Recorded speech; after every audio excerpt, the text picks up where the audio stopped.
I'm just going to make it now.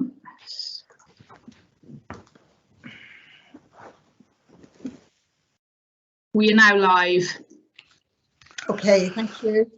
Good afternoon, everyone. Welcome to the meeting of the Place Overview Committee. I'm Councillor Joyce Barrow, Chair of the committee. I'm obliged to inform you that this meeting is being live streamed and recorded. Members of the public will be able to hear the audio of the meeting and view the papers shown on the screen. This meeting is being held using remote technology, and should any committee member experience technical difficulties during the meeting, they should immediately ring the support telephone number they have already been supplied with. Everyone is requested to mute their microphones unless asked to speak. Please only use the chat function to indicate the desire to speak. Do not use it for anything else. As Chair, I will interpret the Council's existing standing orders in light of the requirements of remote participation, with advice from the monitoring officer prior to making a ruling. At the start of the meeting, I will ask members of the committee to confirm their presence and any disclosable pecuniary interests they have in any of the items on the agenda. I will ask everyone invited to speak during the meeting, including members of the committee and officers, to introduce themselves each time before they speak. We'll now do the roll call and disclosable pecuniary interests. Members are reminded to disclose any pecuniary interest in any matters to be discussed, which is not included in the register of interest, and leave the meeting prior to the matter being discussed. I'll start with myself, and I declare I have no interest to declare. I will now read out members' names and ask them to confirm that they are present and if they have any interests. Roger Evans.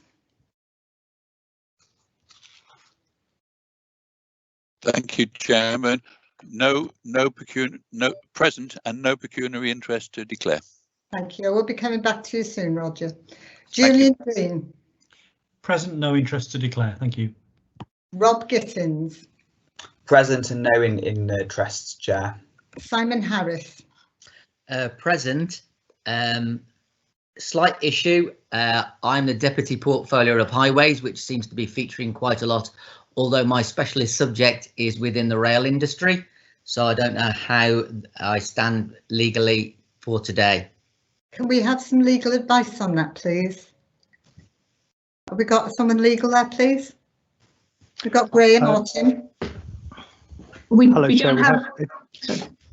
Pardon me. Sorry, it's Daniel Webb here, Overview and Scrutiny Officer. We have no legal representation here, but as far as I'm aware, it's not because it's not a pecuniary interest, then it doesn't have to be disclosed. OK, thank you very much, Daniel. Paul Milner. Yes, present and no pecuniary interest.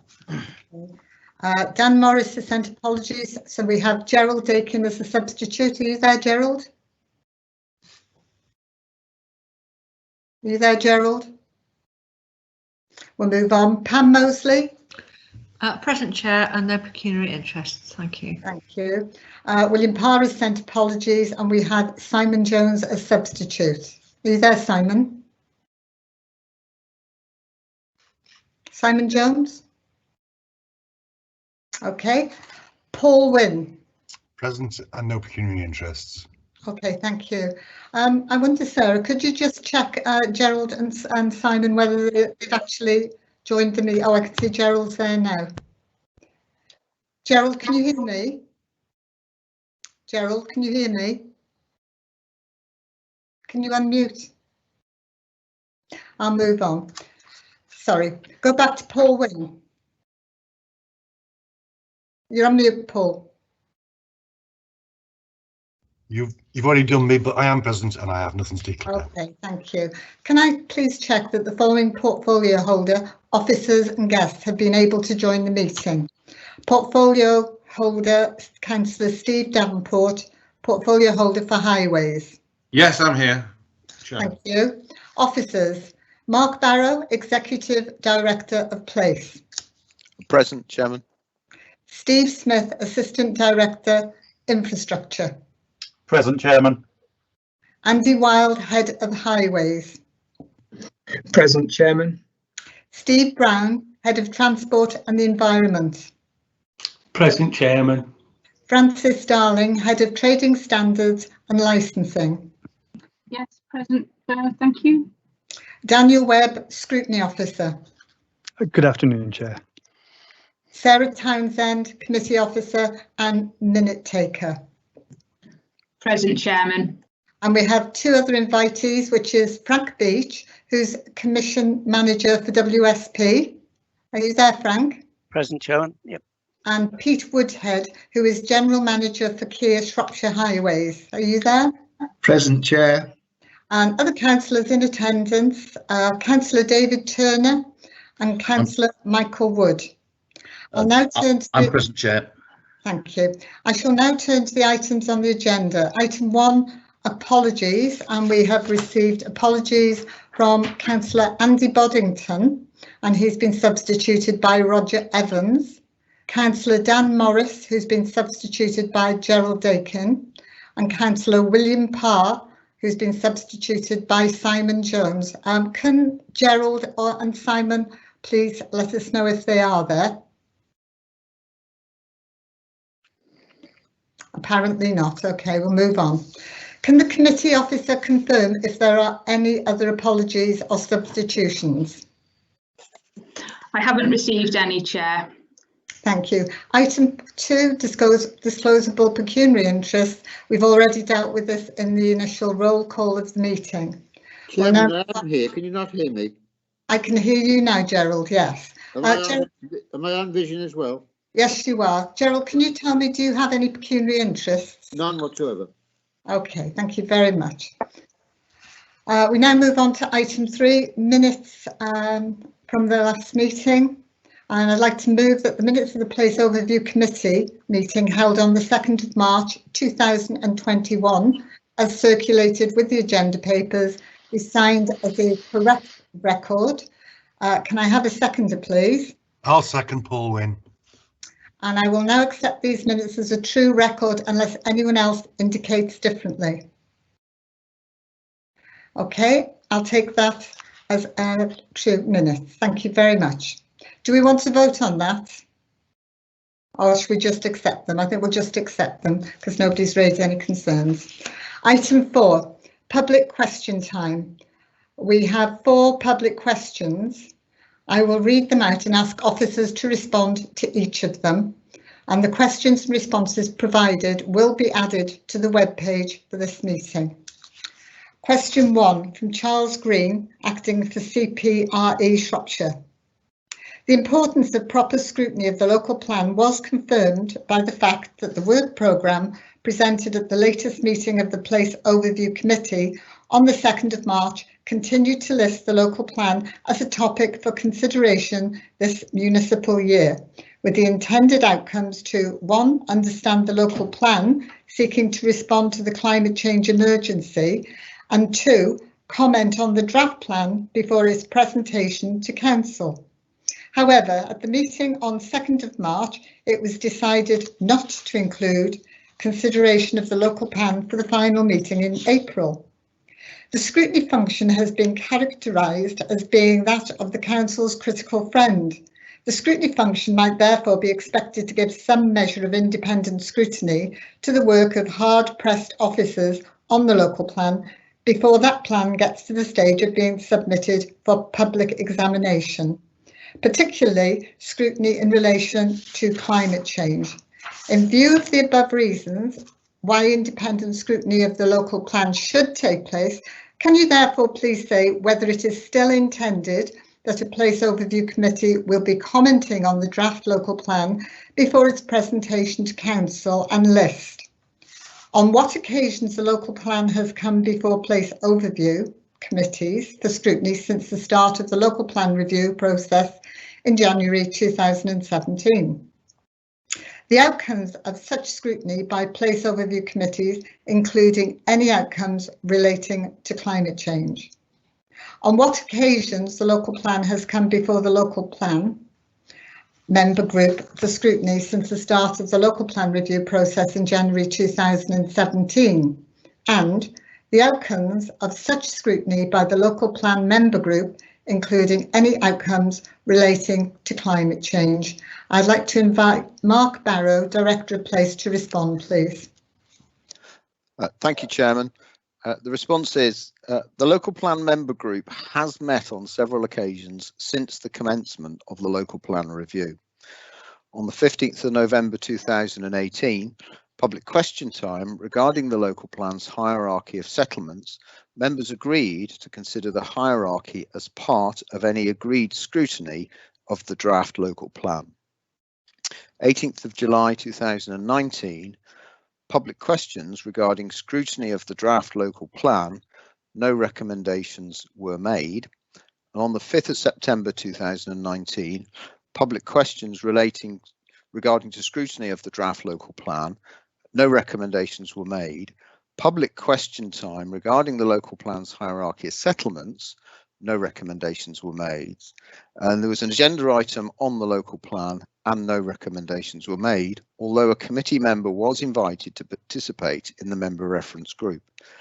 The cross-party local plan member group is not a formally constituted committee or subcommittee, and as such there is no committee support or formal recording of minutes.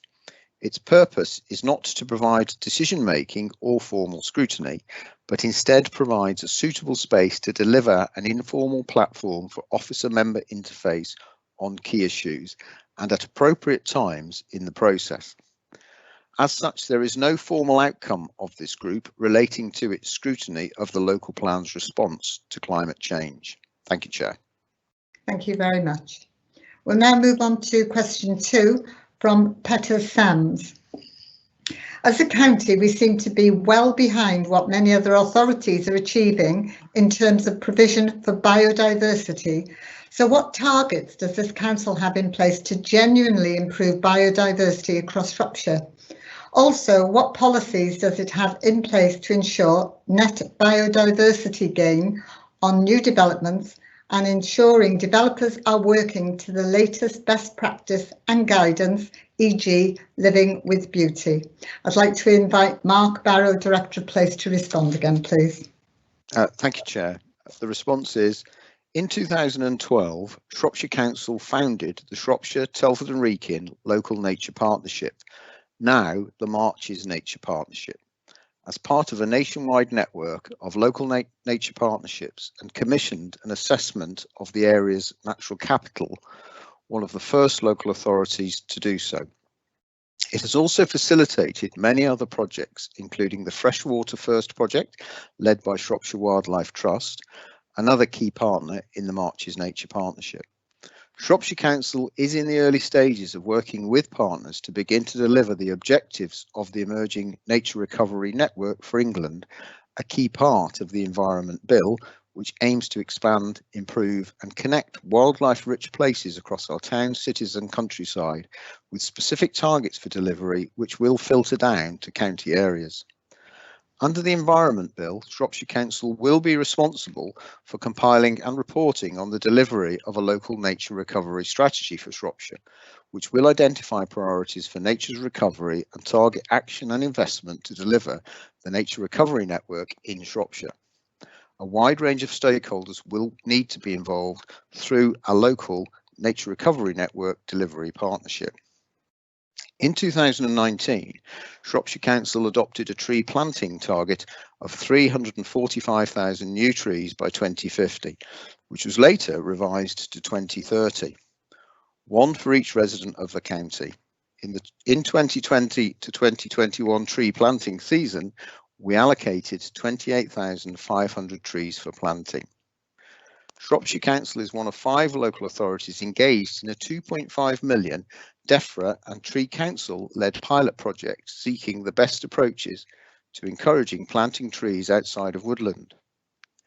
We have £390,000 over the next 2 years to help test approaches.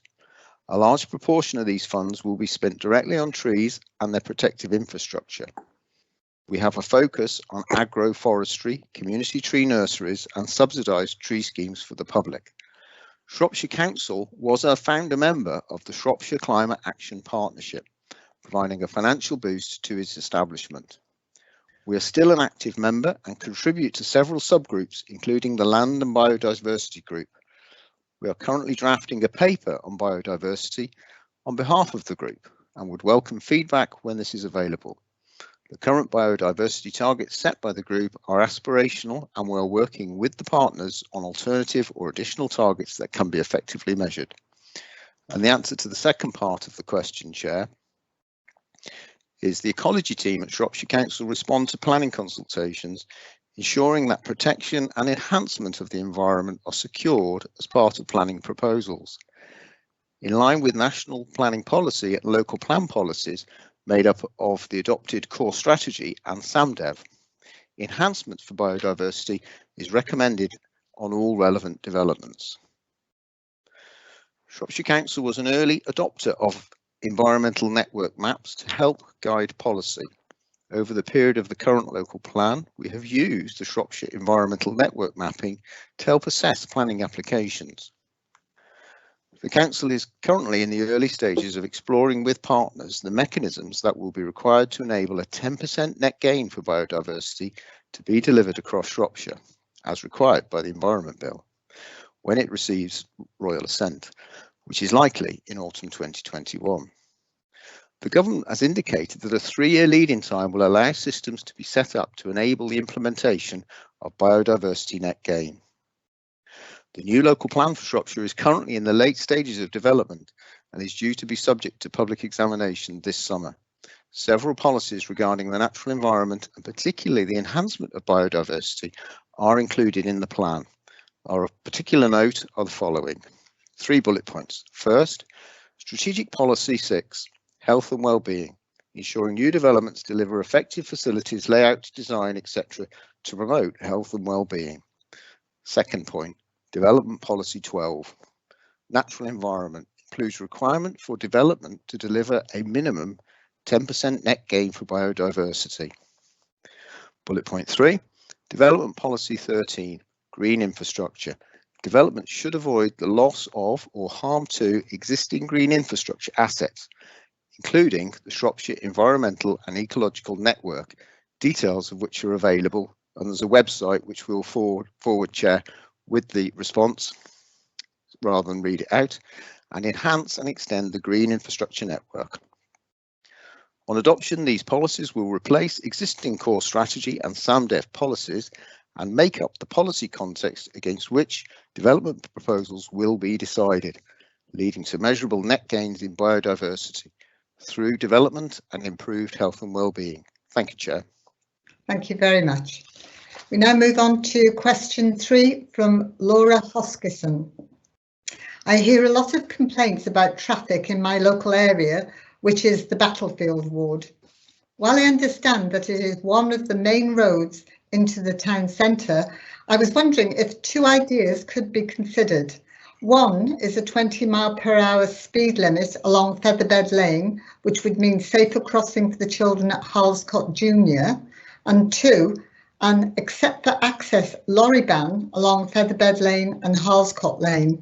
Lorries would still be able to access the Battlefield Industrial Estate via the A49, and it could cut down on the traffic attempting to cross the Halscott crossing as a shortcut from the Telford direction. I'd like to invite Mark Barrow again, Director of Place, to respond. Thank you, Chair. And the answer is, it is important to understand that the funding and staffing resources for implementing road safety schemes is limited, and as such needs to be considered alongside other priorities across the county to ensure that the available budgets are targeted at those sites or areas that can make the most difference. Last year, the Council agreed to the development of a Safer Streets programme around all schools in the county, and officers and assessments are being undertaken to develop the programme of works, which will include 20-mile-an-hour zones where appropriate. It is likely to take approximately 3 years to implement these measures across all schools, and those with existing accident problems will of course be targeted as a priority. A full programme of implementation will be available for circulation soon. With regards to a lorry ban, the request will be logged onto the council system for the traffic team to investigate alongside with other similar requests, and if considered a priority when compared to other areas of concern, will be put forward for funding in any future works programmes. Mrs Hoskinson will be advised of the outcome. It should be noted, however, that the teams are currently focused on social distancing measures to allow Shropshire businesses to open up in line with the government's roadmap, and therefore it may take a few more weeks for this review to be undertaken. Thank you, Chair. Thank you. And the final question, question 4 from Rita Baker. It is evident all around us that our county is being denuded of biodiversity through the increasing mechanisation of farming and housing and other developments.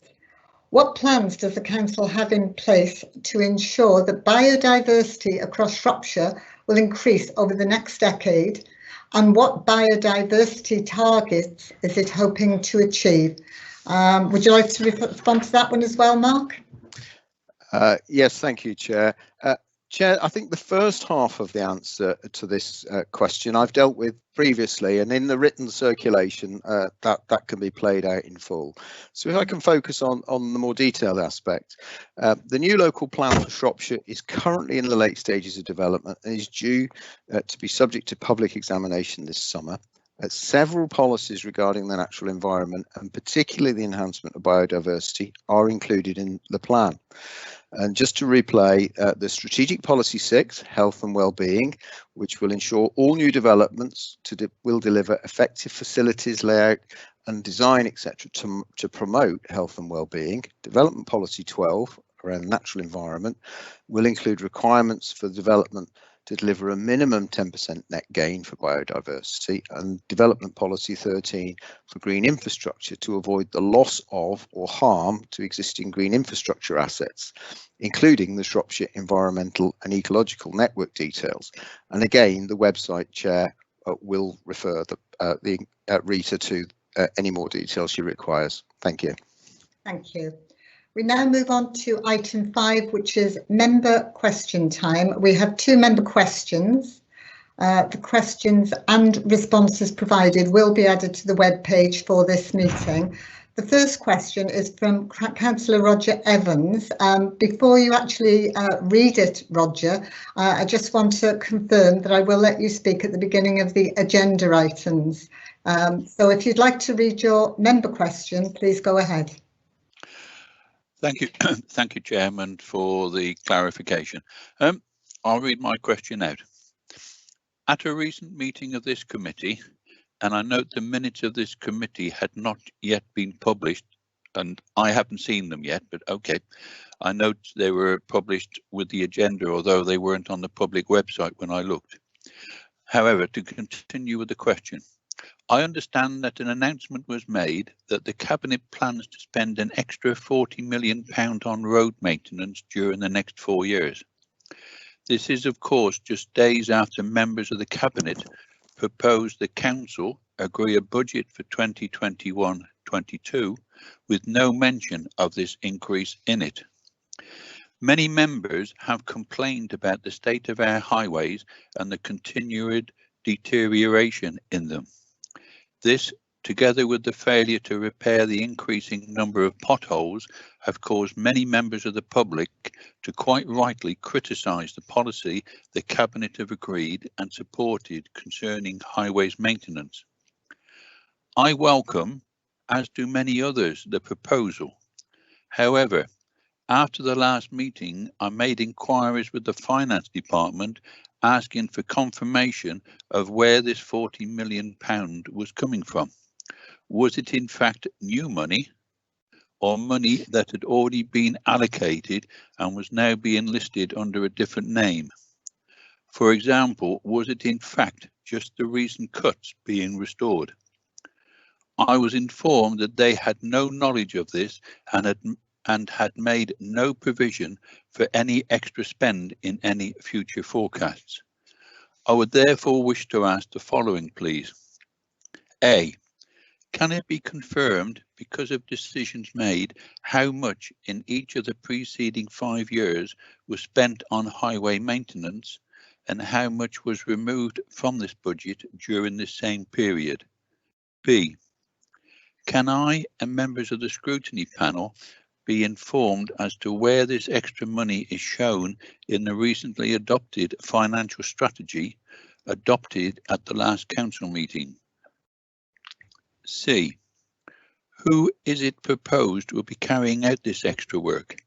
Will it be our existing highway contractors Kier and WSP, or will, as I and many others hope, be put out to tender with the aim of using others, including local firms who have up until recently been excluded from doing this type of work? Thank you, Chairman. Thank you. I invite Mark Barrow, Director of Place, to respond. Thank you, Chairman, and thank you, Councillor Evans, for the question. Firstly, Chairman, can I apologise? Obviously, as this meeting's fallen straight after the bank holiday, we would like to have got information out sooner, but it's just been so difficult with the holiday period. However, there is a spreadsheet which has been circulated. Hopefully, you'll see it in your inboxes this afternoon. So to answer the first part of the question in terms of the 5 years expenditure, Chair, just to give you the headline. So in 2015-16, the actual expenditure was 15.5 million. In 16-17, it was 18.8 million, and the spend had been reduced by £600,000 as a contribution towards saving. It's in 2017-18, the actual expenditure was 18.5 million. In 2018-19, it was 15.2 million, and in 19-20, it was 16.5 million. From 2018-19, there had been a reduction in expenditure of £5 million as a contribution towards the financial strategy. Chair, the spreadsheet sets out the budget expenditure and the actual, as well as some accompanying notes that give more detail to what I've just said. In terms of question B, the current administration has pledged to spend an additional £40 million on highways over the next 4 years, should they be re-elected. The investment would be additional funding. There are many ways in which this funding could be provided, including grants, lobbying for additional government funding, borrowing, use of reserves, efficiencies, capitalisation or reallocation of existing funds or other compensatory cuts.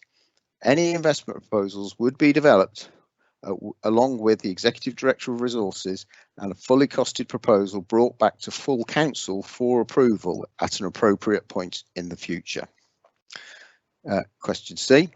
The answer is, as the council is now in the pre-election period, officers are busy planning for the next administration and will of course be looking at how they can deliver any election pledges. It would, however, be presumptuous to have any detailed plans for delivery before elections have been concluded, and therefore a delivery mechanism has not yet been identified. The Highway Service, however, always anticipates unplanned windfalls of investment, such as in-year Department for Transport funding, and therefore has confidence that any additional investment can be implemented in a cost-effective way that makes the most difference to the condition of the highway network. Thank you, Chair. Thank you. I'm pleased to say, with the help of our IT department, Simon Jones has now joined us, and he has also put he has no interest to declare for the record. Thank you. The second question we have is from Councillor David Turner, and I invite him to read his question. David. Thank you, Chair. Thank you, David Turner speaking. Mine's about winter maintenance, Chair. After the beast from the East winter, I addressed this committee on the absence of guidance and support for town and parish councils and volunteer groups in safely clearing snow and ice. Footways in particular are a problem in cold weather, when we often find pedestrians walking in the highway, which often affords a better walking surface, but which also presents the inherent danger of vehicles. As is acknowledged in the report at agenda item 7, the development of a promised snow warden scheme has not materialised. I'm pleased to see the recommendation is for the scheme to be instituted for this coming winter.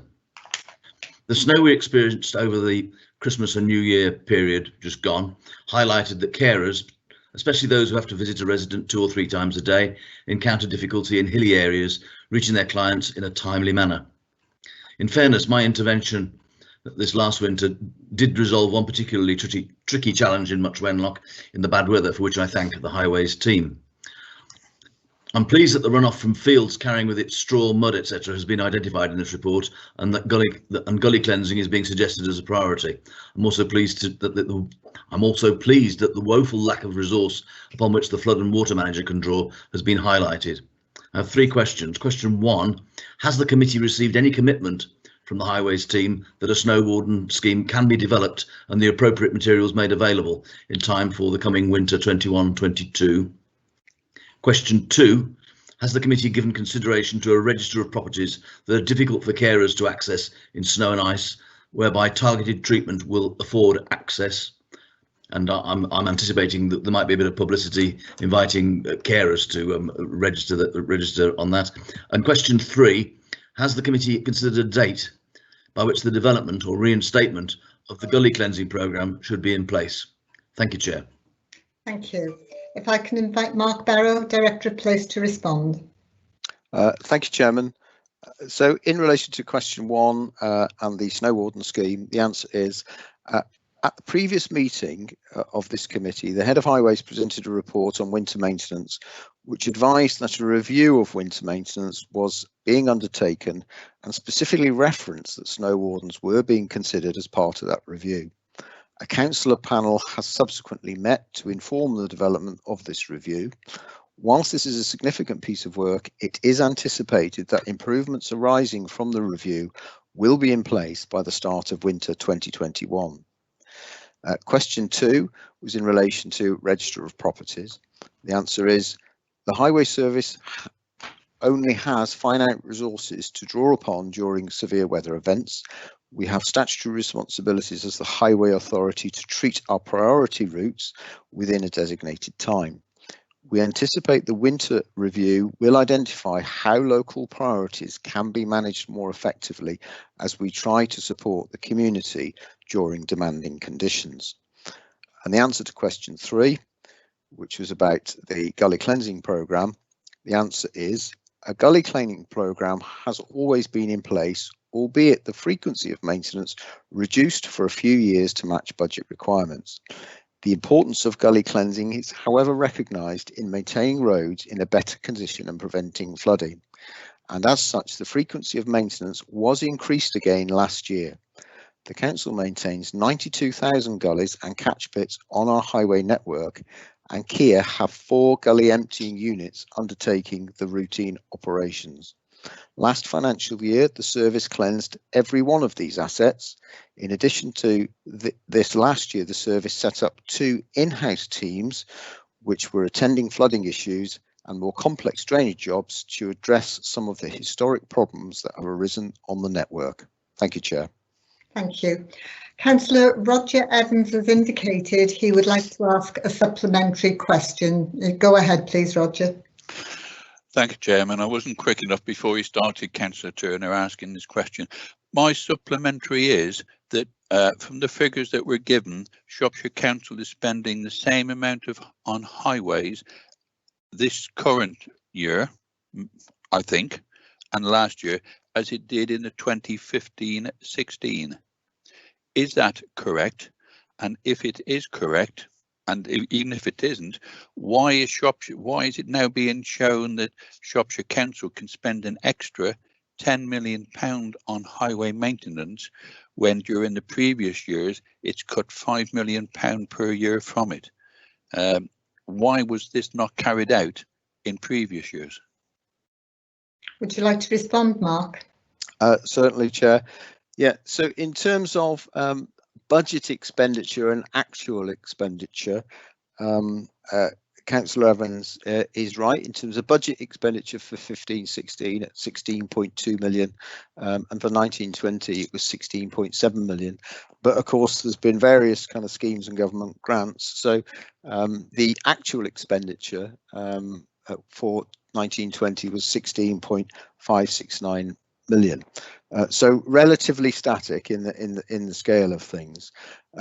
All I can say to Councillor Evans is that the administration were aware, as part of the manifesto, have pledged £10 million per year as additional resource to that which is in place already. So that would have to be worked through, but I think the key word in there is additional. Thank you, Chair. Thank you very much. I'd like to move on now to item 6, which is fireworks. Can Frances Darling, Head of Trading Standards and Licensing, introduce herself and present this item, please? Thank you.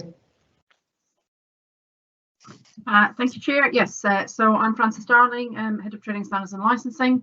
Clearly, the detail of the report is there for members to read, but broadly, in terms of what we were trying to bring together for you, set out what the legal framework for fireworks currently is, where the responsibilities lie across the agencies. That includes both local authority, police, health and safety executive, and also in some cases HMRC. It's giving you an opportunity based on information in relation to that specific firework legislation, but also towards the end of the report you'll see matters that deal with antisocial behaviour and the powers and responsibilities that sit with the council there, along with the pollution type elements of that. Really, it is for you to consider what is in the report. I'm here to answer any questions around what else you think we should be able to do as a council, or identify things that you're satisfied with or not. So really, Chair, unless there's anything else, I'm happy to take questions. Okay, thank you, Frances. Members, do you have any questions? Could you indicate in the chat function? Paul Milner. Would you like to say who you are, Paul? Councillor Paul Milner for Osprey South. Yeah, thank you, Chair, and thank you, Frances, for the update. I do fully understand after reading the report that the council's powers are limited on what we can do to try and prevent fireworks from upsetting vulnerable adults and pets during the fireworks season. The majority of phone calls I have from residents are about people letting fireworks off for a prolonged period of time, instead of just for Guy Fawkes Night on the 5th of November. It seems to be going on for a week, 2 weeks before, 2 weeks after, and also at New Year's Eve. But the majority of fireworks that are being let off are by, if you like, residents between the ages of 17 and early 20s. So some of the people also letting them off are under the age of 16. So I would just like to ask, really, what sort of preventions or what sort of tests are we doing on test purchasing at shops? Do we send people in to see the same as cigarettes and alcohol? And what sort of prosecutions or what sort of are the results of those tests, say, over the last couple of years? Because it is causing a bit of a problem for people, especially in built-up areas. So, you know, but as I said, I fully understand that our powers are limited. Yes, certainly, Councillor Milner. The test purchasing regimes for retail stores is undertaken, and we did actually manage to fit that in November last year, despite COVID, just before we were sort of restricted again. And that operation across the county led to no sales. In the previous years, we've undertaken the same sort of exercises. Again, very limited sales. We've had them sort of several years ago where we did, and we've taken those through to prosecution, which has ultimately led to in my view, the reduction in that, the sales in the future. The businesses are advised on a regular basis. Each time they renew their registration or their licence, they have that information, and we follow it up with those test purchasing exercises. It certainly doesn't feature in the same way that alcohol and tobacco does, in terms of that, again, sort of intelligence-led approach to enforcement. We do target the test purchasing to those issues that give us the greatest issue in terms of sales. So at the moment, you know, we conclude that our retailers are actually doing a very good job, and it's the source of them is not it's not a case of young people going in and purchasing from the stores themselves. If that answers your question. Yes, thank you. Thank you very much. Okay, thank you very much. The chat button isn't working very well, but I'll move on anyway. I know I've got Pam Mosley waiting to speak. Thank you, Chair. My question really is about this encouragement of quiet fireworks, which can be achieved, I understand. And I was disappointed to read that, despite it being spoken about before, that there hadn't been representation made to government as agreed. And in 5.8 it said it hadn't been done, that it's been discussed. Because I'm not a great firework expert, but from what I see, I think the vast majority now are purchased from the counters of the major supermarkets, you know, Morrison's, Tesco's or whatever. You know, at the appropriate time, they normally have great big counters full of these things. And I think smaller shops, excuse me, selling them are fewer and fewer. So I was just wondering why we didn't progress this, because if it's something that can be done through a national, you know, changes of legislation, basically, why didn't we do it, and can we please do that as a matter of some urgency? Because I think it will make a lot of difference. As a pet owner myself, and that's just one aspect of this, I just know what misery these fireworks can cause. And it's not just at the dates we're given, you know, New Year, Diwali, bonfire night.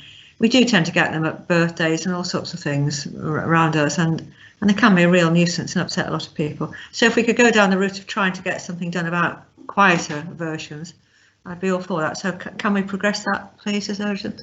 I think we can put that in as a recommendation from the group. I was surprised when I read that it hadn't actually been taken forward, because that seems like an easy win to me. So if you could make a note of that, Daniel, when we come back to what we can do, what we can suggest from this committee, please, I'd be grateful.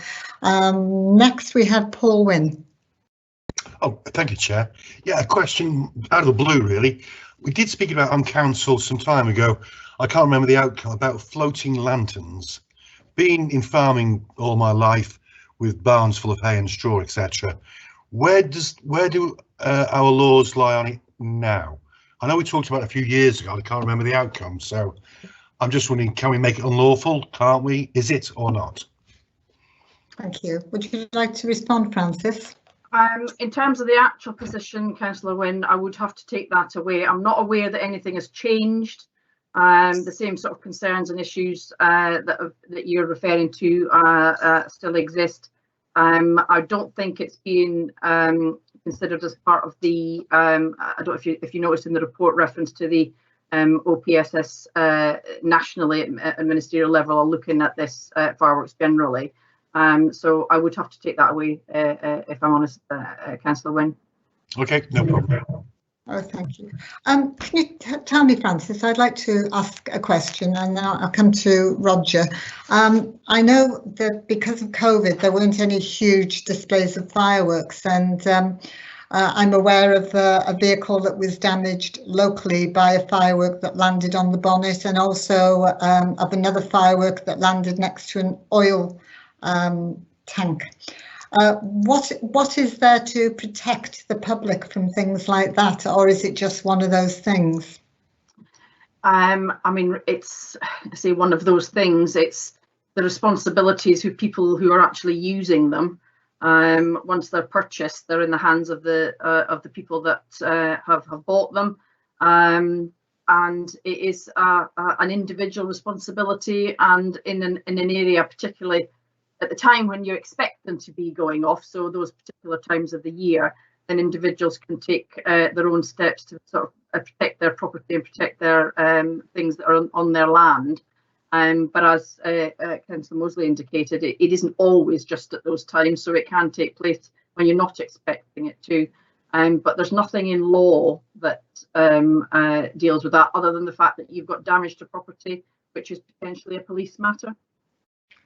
I think that there is actually proving whose firework it was, especially when they're going off all around you. Yeah, exactly. Thank you. Do you mind if I just bring Julian in here? Julian, would you like to come in on the lantern issue? Thank you, Chair. I was just going to share with people that I just looked it up. We had passed a motion in July 2018 to ban the use of those fire lanterns on council property. So that's the most recent change that we've brought about. Thanks. Thank you very much. Very helpful, Julian.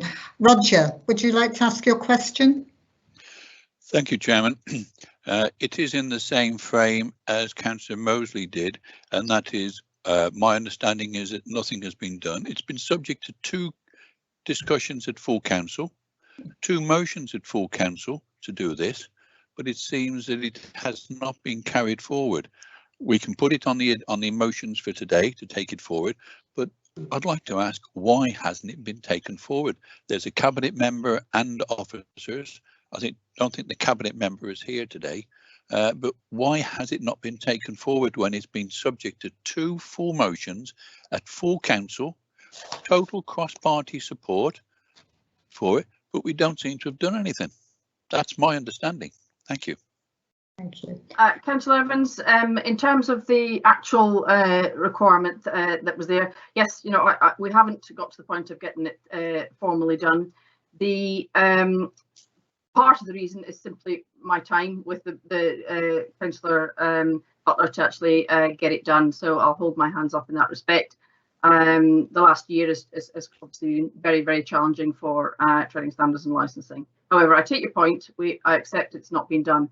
However, the reason for putting in the reference to the OPSS national report, this was picked up and has been and is being considered at national level anyway. So there was a little bit of prioritisation in terms of what I needed to get forward.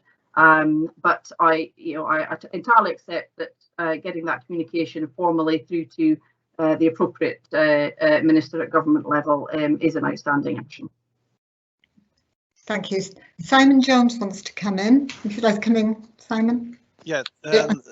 Thank you, Chair. I was just going to make a comment with regards to the Chinese lanterns, is the fact that, I mean, Wales has actually banned them on all council property, on council land. So I just wonder why we don't sort of put more pressure on central government to actually ban them on all sort of local authority land and government land.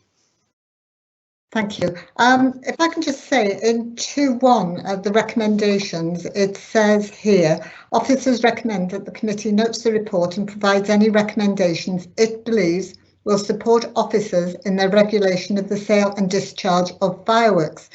My question, Francis, is what support do officers need to take this forward? And what should we be making as recommendations? Because you must know better than we do, because you know what the issues are. I think from my perspective, I recognise that the relevant ministers and officials at government level have already got this on their agenda. And in terms of the current legal framework, it's from a local authority point of view that the measures are in place.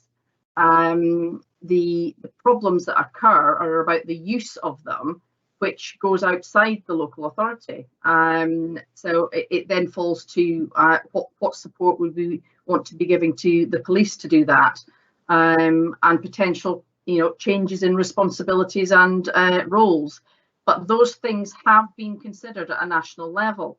And at the moment, my personal view on this in terms of what we do as a local authority is tied in with those recommendations from the motions that we've almost put all of them into place.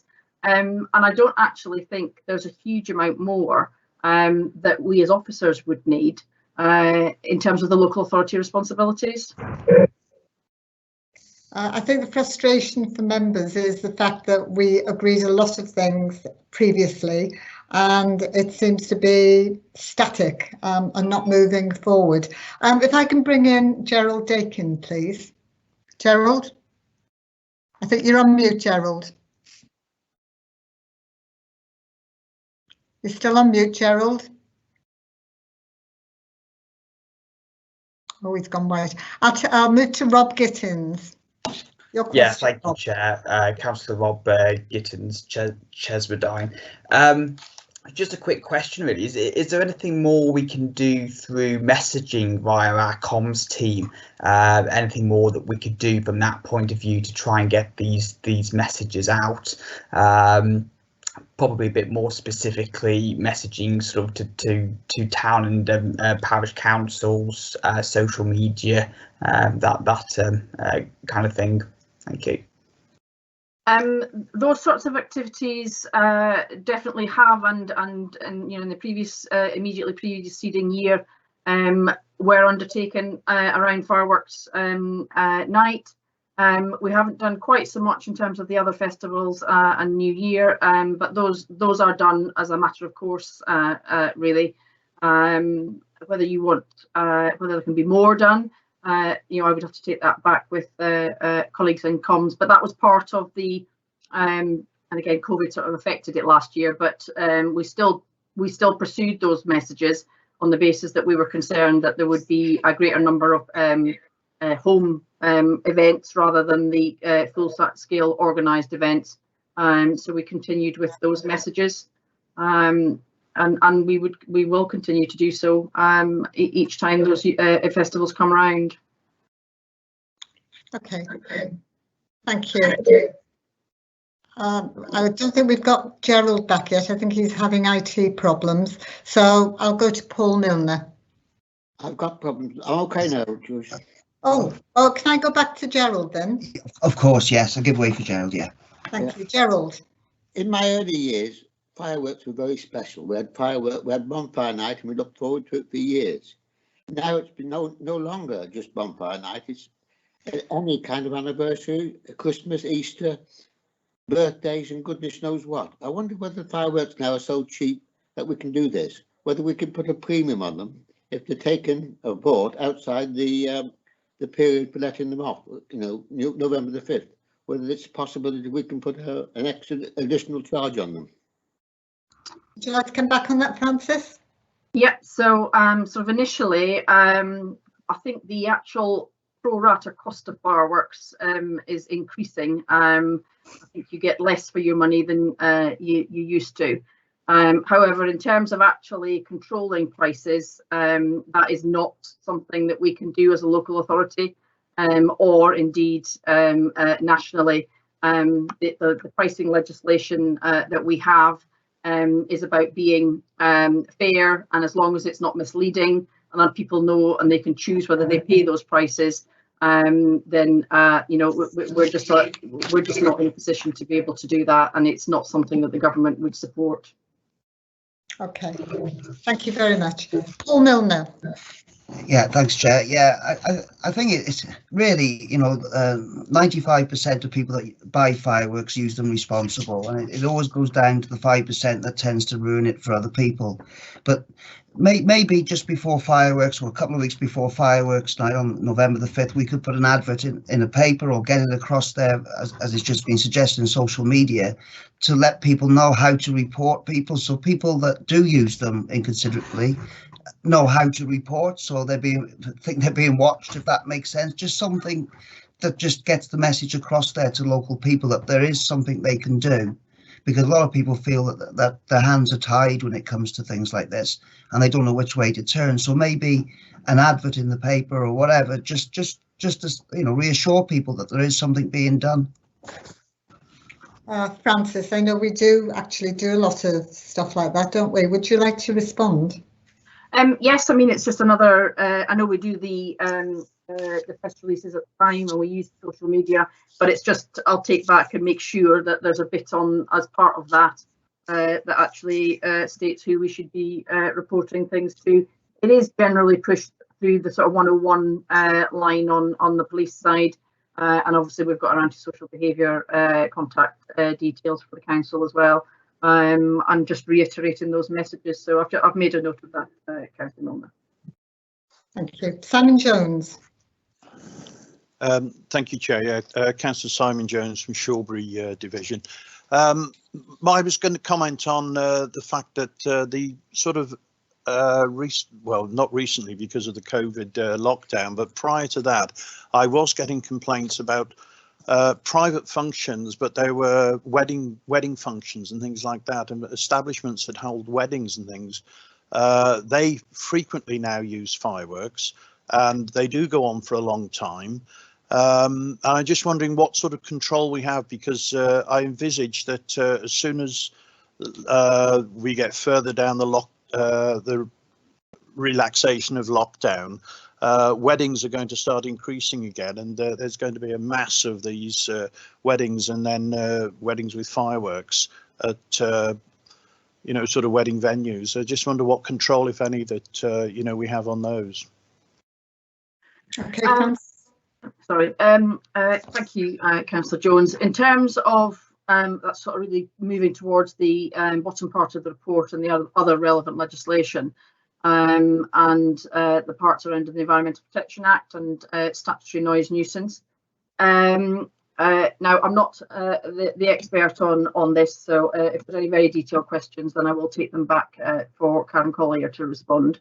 However, it is about that repetitiveness and the number of times something happens, as to whether we start to tick that box and can actually then take forward actions. There's nothing that stops them outside the times that are prescribed. So they are restricted, apart from those particular fireworks festival evenings, nights, to stopping at 11 o'clock. And from a environmental protection, the statutory nuisance element, anything really before 11 o'clock, being able to satisfy the statutory test becomes very, very difficult. So I think it's about the sort of responsible approach that businesses will take to engaging with neighbours, making sure that they know locally what is going on from those event businesses, but ultimately from a legal point of view, it is very difficult to stop them doing that on a weekly basis, in terms of as long as they provide and going beyond the 11 o'clock curfew. Okay, thank you. Paul, you say you want to come back. Is it important? No, that was my old message. That's all right then. Okay, then thank you very much. I've got one question, then I'll draw this item to a close. Noise is the really big issue that frightens pets. There are people with post-traumatic stress, etc., and other such issues. Is there any way that we, as a council, can actually put in some sort of legislation, that's probably the wrong word, to ensure that all fireworks that are let off do not have any sound and are accompanied by music or nothing? Can we do that, Francis? I don't think you can. You could do it if, I suppose, from a council perspective, on council land, you can, as a council, we can determine whatever the conditions are that that are applied for the use of our land. But the issue is not really about the use of our land. It's people on their own land and in private gardens or business premises, where the council really has no say at all in terms of what the conditions upon which they can be used, and they're only bound by the law of the land, which is what is set out in the report. Okay, I'll draw this to a close, and I'll ask if there's anything that committee members, any recommendations they feel that we can put in place to support officers, or do you feel that all those things that are already there need to be worked on? And as Pam Mosley said, that we actually lobby governments, even though we know there's work going on there, do we put pressure on, or try and put pressure on, and perhaps work with other councils? Because I'm sure there must be other councils in the same position as us. Many people make a very loud voice. Does anybody want to put any recommendation forward? Silence. So I think what we're saying, and Daniel, you can back me up on this, is that we want to continue to support what officers are doing, and add the lobbying government to it. Are you there, Daniel? I am, Chair, yes, and I've made a note of that, so I will pursue that on behalf of the committee. Okay then. Are there any points that need clarifying, Francis, or are you happy that we move on? I'm content that we move on unless there is any final questions from any member. What I will do, I will propose that we go forward with that. Do I need a seconder? I think we'll all agree on this, actually. Does everybody agree on this? And if you don't, would you like to speak now? Okay, so I won't need to take a vote on that. Thank you very much. And I will confirm that as the outcome, the recommendations we've given. And thank you very much, Francis. Thank you very much. And thank our officers for all the work they do. Roger, if I come to you now, you want to make a statement of sorts, and I'll allow you to do that before item 7. Okay, thank you, Chairman. When the agenda was published, I and some other councillors noted that both Keir and WSP were on the agenda, and we asked that this not be discussed today because we're in Purder, and it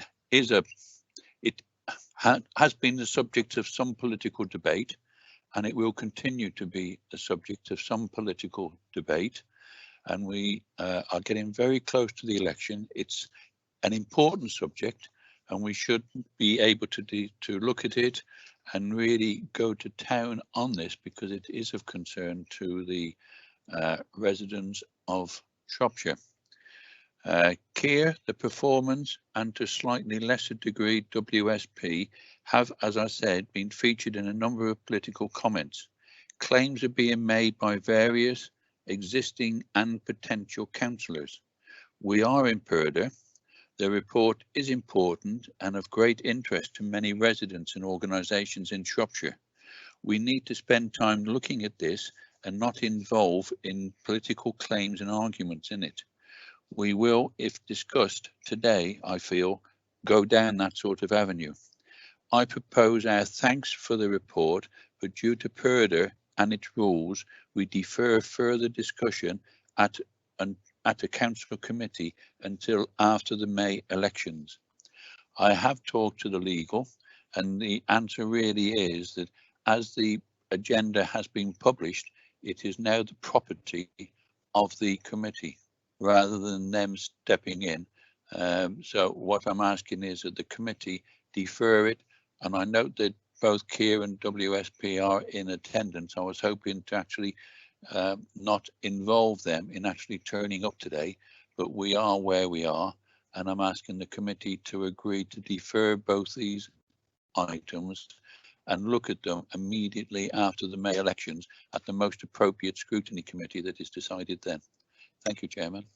Thank you, Roger. As you said, you sought advice of the monitoring officer, which I was fortunately copied into, and they have emphasised this is part of the normal work of the committee, and they say absolutely nothing wrong with it coming to the committee today. I suspect you will not get the support you need for this. I wasn't going to take it to the committee for a vote because of the advice from the monitoring officer, but I now feel that perhaps it would be a good idea to do that, just so you don't feel you're being closed down by myself. So if I can take a vote, the vote we are taking is for this to be deferred. So you're voting for deferral. If I come to you first, Roger. I propose it. Well, I agree that it should be deferred. Julian Dean. Against. You're against it being deferred. Rob Gittins. Against. Simon Harris. Against. Paul Milner. Against. Gerald Dakin. Against. Pam Mosley. Against. Simon Jones. Against. Paul Wynn. Against. Okay, thank you. What's the, well, we don't need the numbers. I'm sorry, Roger, you've been outvoted for this to be deferred. So we will now move on to item 7, which is Highways Winter Service Working Group.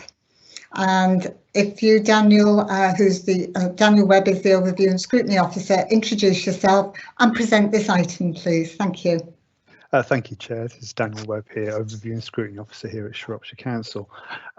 Members might recall at the previous meeting on the 2nd of March, you agreed to set up a working group as a committee in order to be able to rapidly take a deeper dive into the issues around winter service, highways winter service, and to enable you to report back to this committee.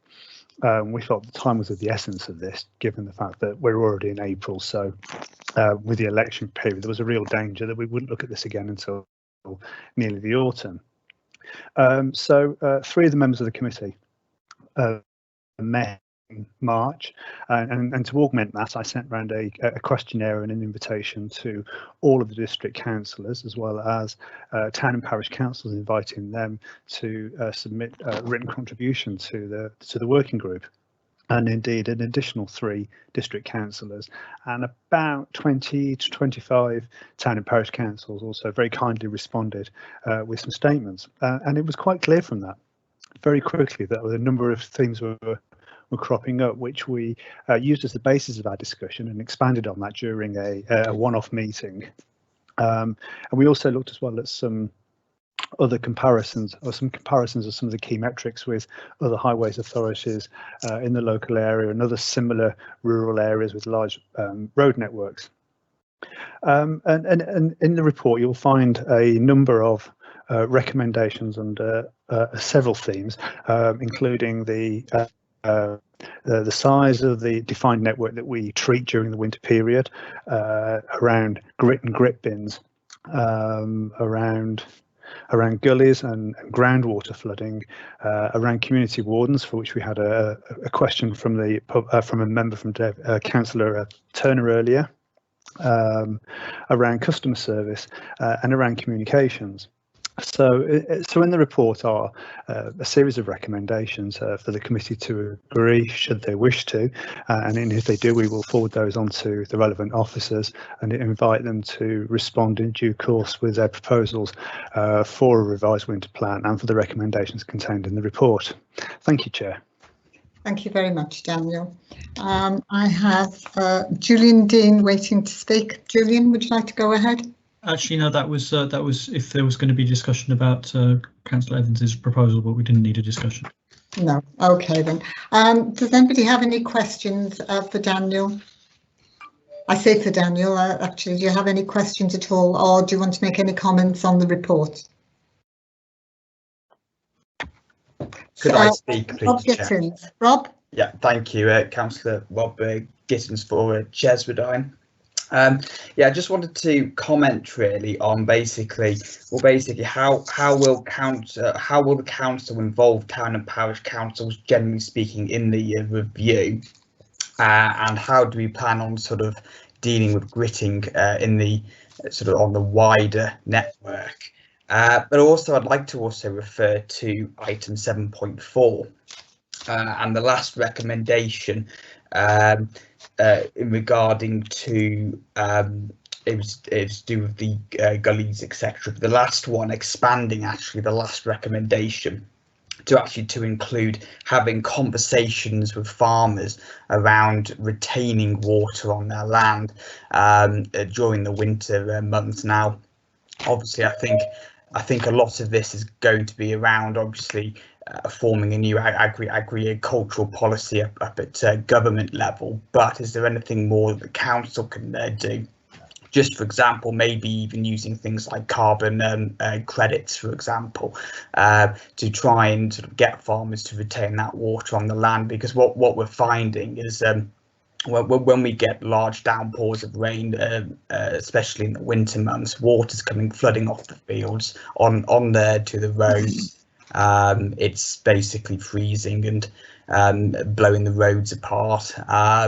Furthermore, all this silt, etc., is going down the gullies and drains and blocking them.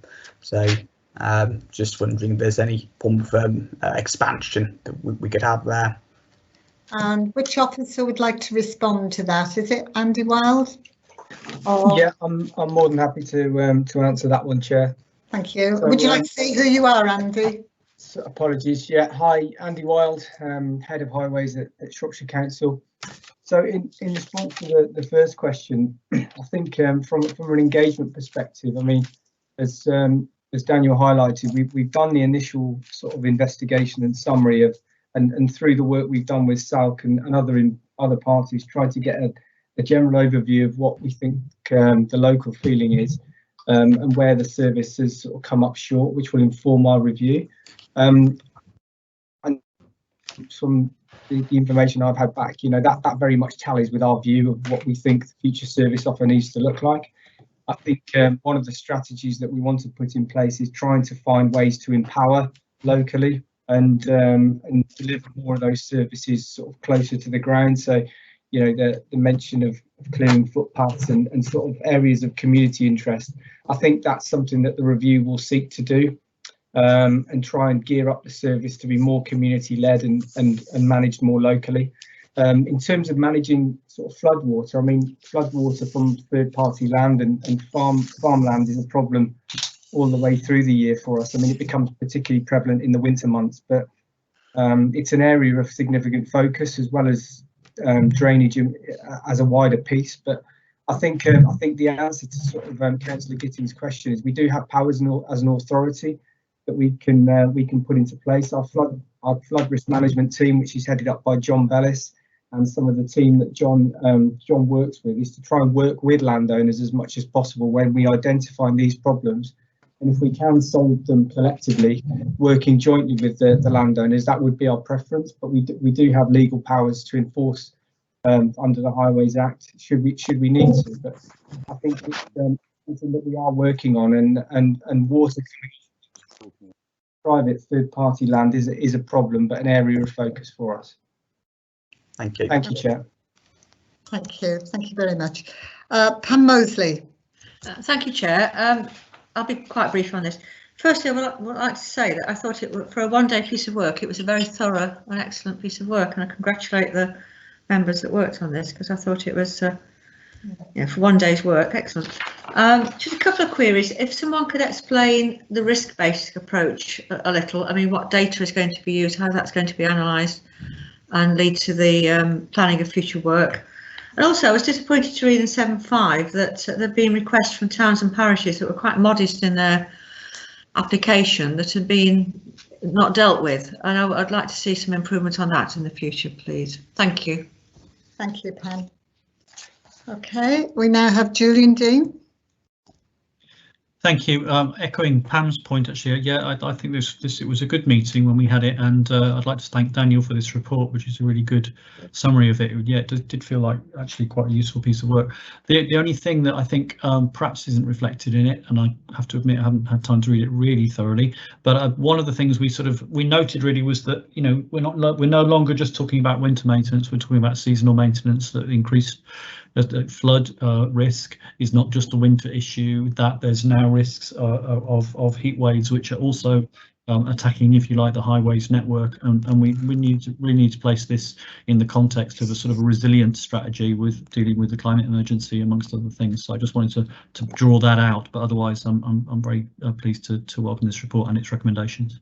Thank you, and can I reiterate, it was a very good working group. There was yourself, Dan Morris and myself, and I think the work that Daniel put into it made it very easygoing, so I'd like to thank everybody who was involved in it. We've now got Simon. Thank you, Chair. Thank you. One of the scores is, well, one of the questions I have to ask is, did any of the town and parish councils mention how useful the environmental maintenance grant has been and allowing them to help support Shropshire Council during the winter maintenance programme, bearing in mind it is funded solely through the highways? Thank you. Do you want to answer that, Daniel, because you collated all the information? Not that I'm aware of. Or do we want Andy to, does Andy know if anything's been said about this? I've not got any information on that one, Chair. No. Do you have a suggestion there then, Simon? Well, I'm very interested in this because I'm a massive supporter, been on the task and finish group of it, and one of the people that pushed it out of the hands of the big 5 or 6 town councils that we have in there in Shropshire and pushed it down to the more rural towns and parishes. And I know that it's well dipped into by them. I'm just wondering how well they thought that it was an advantage for them to do some of the work for themselves, and yet we don't seem to have any information on that. And it's a bit disappointed, really. I think actually that we could, from this group, I don't think it's too late to actually do that. That could be a question we send out through SALC. That would be lovely. Yeah. Yeah. If we can add that to whatever recommendations we have on this. Daniel, you want to speak? I've just done a quick trawl actually of all the responses I got from the town and parish councils, and I've anonymised them, but I can see that one town and parish council made a suggestion of a reintroduction of village lengths men/women and an increase in environmental maintenance grants to facilitate self-care and local ownership. So we did have one town and parish council that did suggest an increase into the grant. Yes. Yeah, I think what you're saying, Simon, is that we should find out if others feel the same, other town and parish councils, but we don't have to do that from this committee. No. We can. It might be something. I mean, we know we've got elections and everything coming up, but it might be a question for the portfolio holder to put to SALC to ask its members, because the more information we have, the better. Yes. I don't know how you feel about that. That's how I feel about that, Joyce. Well done. Okay. If we can get some words together on that one, that would be good. Thank you. We now have Roger. Thank you, Chairman. And it's two parts in the report I'd like to specifically comment on, and that's the gullies and ground walking and the grit bins. I was at a parish council meeting last night, and I'll read out an email that's been sent by the clerk yesterday, sorry, late last night, to Shropshire Council, and I think it's self-explanatory, but this is what the clerk, and I'll miss out the name of the person concerned. Dear, I understand that you recently arranged for the drains to be jettied along Flaxman's Lane, Longdon, which was greatly appreciated due to the surface flooding issues in that area. Unfortunately, the contractor undertaking the work, Jews, were only instructed to empty the catchment pits so the drains would still be blocked with silt. I suspect that any improvements will be short-lived and the flooding will reoccur if the drains are not properly cleared. I would therefore be very grateful if you could arrange a thorough jetting of the drains as soon as possible. Can be explained why contractors only do part of the job and then it needs another revisit at further cost to this council in doing the job that they should be doing to start with. Thank you.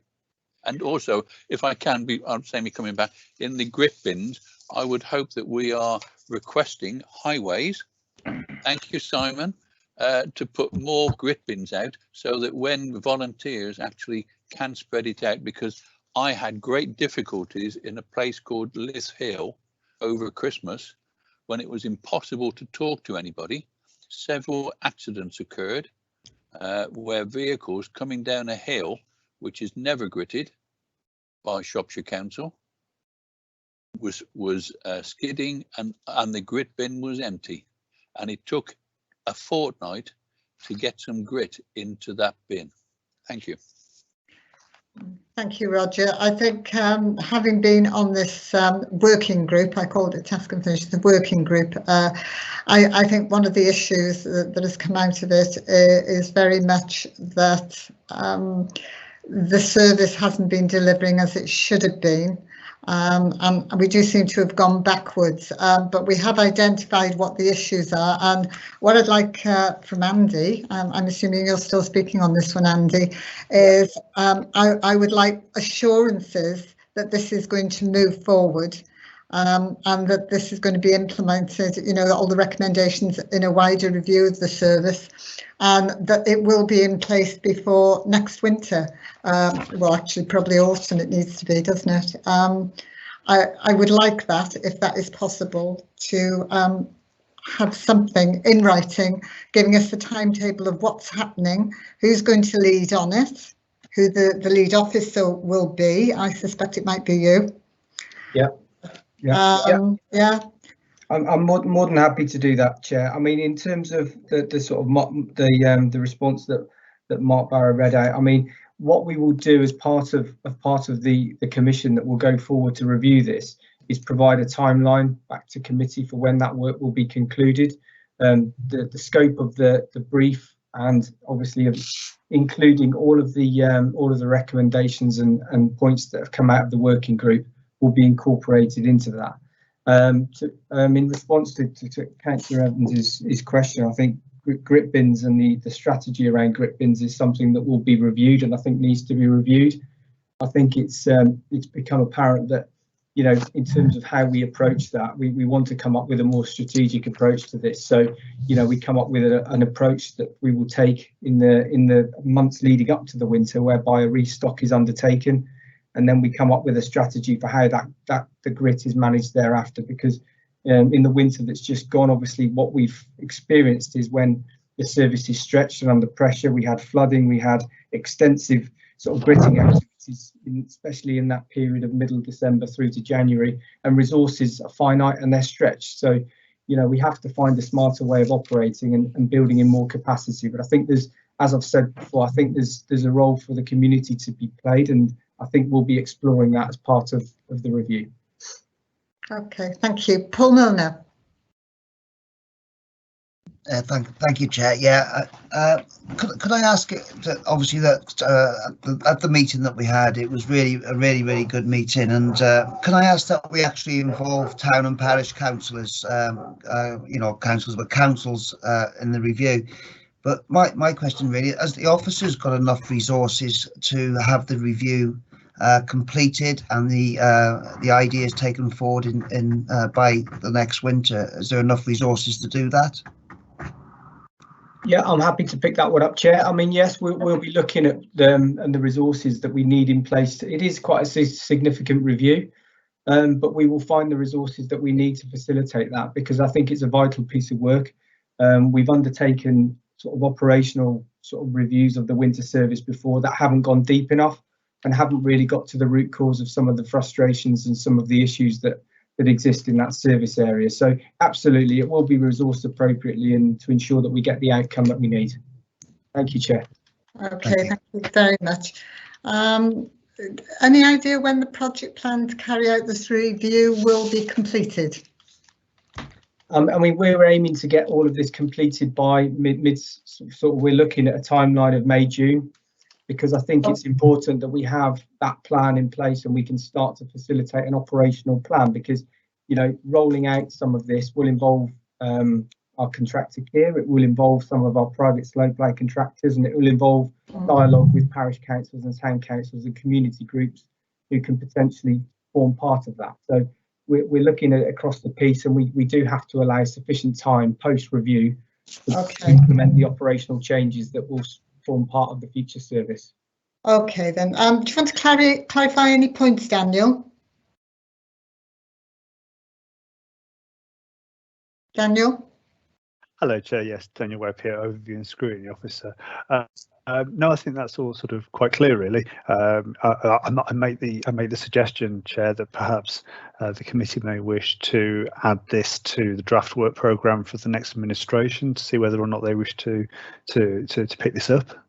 Absolutely. I think the committee needs to keep an eye on how it's progressing and that it comes to fruition in time to be implemented for the next year of the winter maintenance programme. Can we have all the recommendations up on screen, Sarah, so that everybody can see what they are? Yeah, these are the only two, Joyce. I think that there was lots of other ones within the actual report itself, but these were the ones at the start. Right, okay, if we can vote on this, then the committee agrees to forward the recommendations contained in the report to the relevant officers, that the committee agrees to review the revised winter service policy before it is adopted by Shropshire Council, taking into account the recommendations in this report. So if I just ask people to vote, Roger Evans, are you for? Roger? Sorry, Chairman, I was muted. 4. Okay, thank you. I was worried then because my the computer cuts out after an hour and a half usually. I thought everybody had gone then. Gillian Dean? 4, thank you. Rob Gittins? 4. Simon Harris? 4. Paul Milner? 4. Gerald Dakin? You're probably on mute again, Gerald. Simon Jones? 4. Paul Wynn? 4. Okay, that's great. That's unanimous. I'm 4 as well. So on that note, we'll move on to item 6, which is the WSP Professional Services Annual Report. Steve Brown, Head of Transport and the Environment, if you introduce yourself and present this item, please. Thank you, Chair. Steve Brown, Head of Transport and Environment at Shropshire Council, and I'd like to present this report, which is a review and feedback of the last full financial year 2019-2020 as regards to the WSP contract. I am joined by Frank Breach, who's also the Project Director for Shropshire, and Frank will also be able to assist and to take any questions. So to take the committee through the report, and then obviously we'll take any questions as they come. So it's a summary of the performance of WSP and the contract that we utilise, and it's also probably key as well to note for committee to note that the breadth of this contract doesn't just sit within highways and transport. It goes into the wider areas of the council, like economic growth, and supports other projects that we're doing across the council. So in some of the major projects that we're doing, WSP will be supporting us there. So it's across all of that area of the council. This committee will recall that, you know, we used to have a sort of Michelle, and Michelle morphed into WSP, which is paragraph 1.3.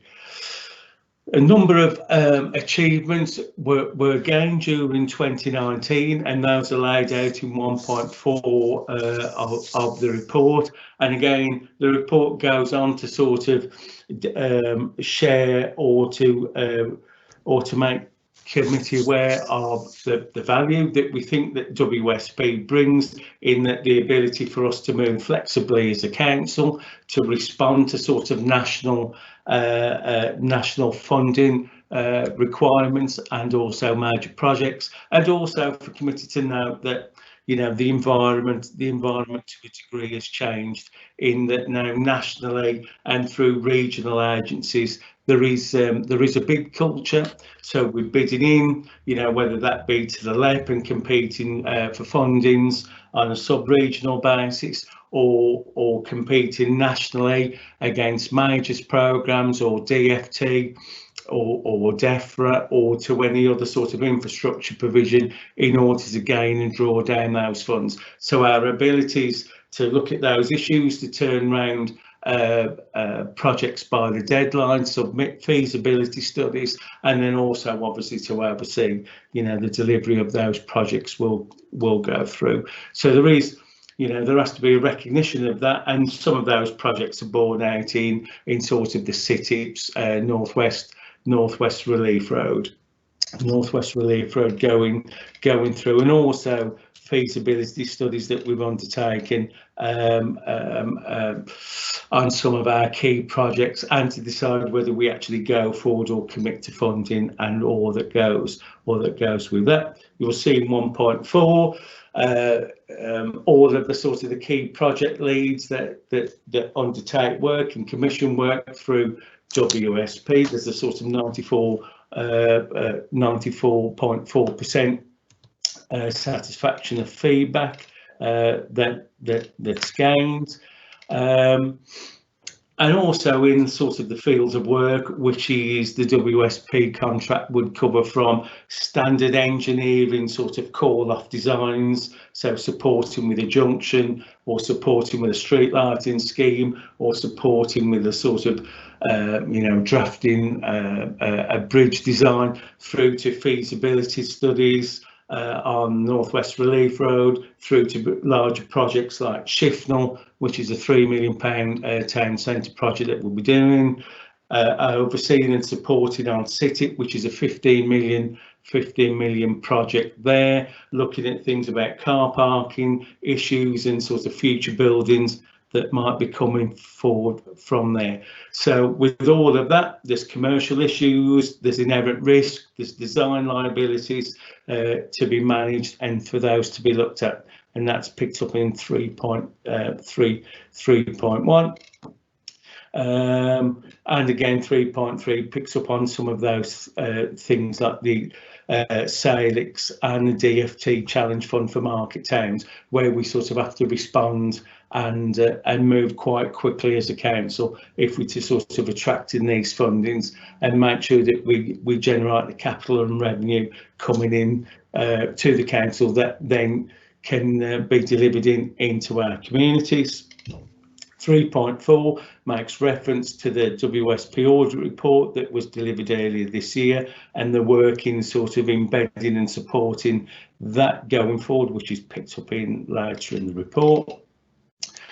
We've provided within the report a breakdown of where sort of capital and revenue spending has been delivered, which is picked up in 4.3, which gives an high-level overview of that and the sort of the nature of work that's been underway. So again, a sort of a wide-ranging span of responsibilities and work that's been undertaken. There is always a balance, and the report refers to that with the sort of the commissioning model, that there has been some sort of unease, and whether that works as well as we would like it to do, and also reflecting that we will be going forward to a new sort of procurement model for this type of service soon, and what will we do and how will that model be formed will be part of future discussion and debate that this scrutiny panel will look at, and that's referenced to within the recommendations that is put forward. 6.3 shows the sort of revised governance procedure that's in place in order to sort of build upon on some of the issues that are referred to earlier, and the sort of the task and finish groups that come forward from sort of the staff and working forward jointly and going through towards the project boards. 7 provides an initial sort of breakdown of performance and feedback against the performance indicators that we've got within the contract, and provide some of those figures there for members of this committee to consider. So the report lays out some of the achievements along with the Appendix A. It also states that, with the previous audit report about the improvements and the changes to the governance there that's referenced within the report, it balances that the relationship with WSP, at a local level and at a national level is deemed to be good, is deemed to be positive, and there's lots of sort of mutual support and benefit that we get from that. And some of the external funding that we're starting to attract in, and those significant amounts of funding and project awards that we're receiving is testament to that. We do need to look forward to the future, and the contract is coming to an end, and arrangements will be in place for that to be shared by this committee.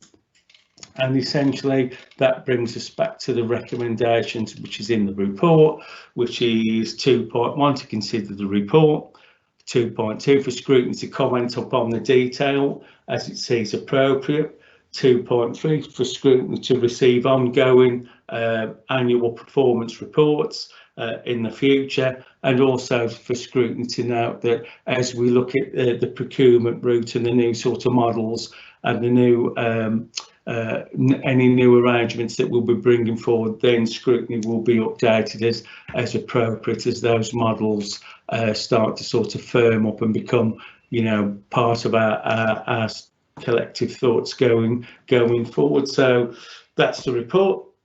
I'm happy to take any questions, and perhaps it might be useful if sort of Frank Beach from WSP sort of gave his initial sort of view and overview, and then we'll take any questions from the committee as they come forward.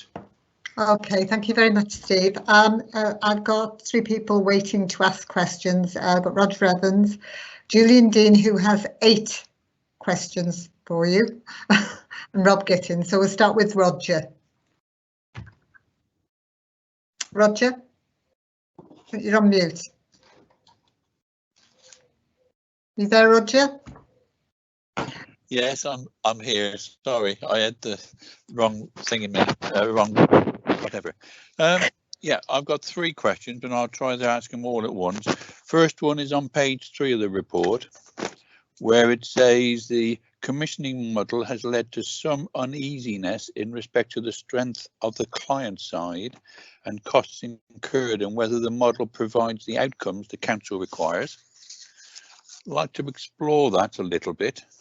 Then on page 5, under 4.4, there is some costing there shown, and I'm amazed at some of these costings, but I'll just pick out 2 of them, and that's in this table under 4.4. Highways Development Control, negotiated fixed fee, target cost, tendered fixed fee, time charge 236,000, so grand total 470,000. Street lighting and traffic signals, see all that line across there, which is over and above tendered fixed fee. I was told in the last few days that where there's traffic signals go up, if it's negotiated and said they wanted for 7 days and the job's finished in 3, we don't take the traffic lights down. We pay the 7-day fee when we should only be paying the 3-day fee, because that's all the time the traffic lights need to stay up. And like many around the table maybe today, we've all seen traffic lights staying up when there's no work being carried out, and over weekends even, when the work has been completed. And then my last question, Chairman, is on page 8. At the top of that, it shows KP1, when it shows 38 jobs showing as late, jobs where mitigation accepted 38, so the score was 100%. If they're late, they're late. And then if you see the mitigation reasons down below, there's 24 of them, job varied, target date not amended on confirm. So should it be amended? Should it be classed as being late, or should it be on time? There are a number of instances throughout the report where I could highlight, but those are the 3 main ones for myself. Thank you, Chairman. Okay, thank you. Would you like to answer, Steve? Thank you, Chair. I'll pick up Councillor Evans' questions as best as I can.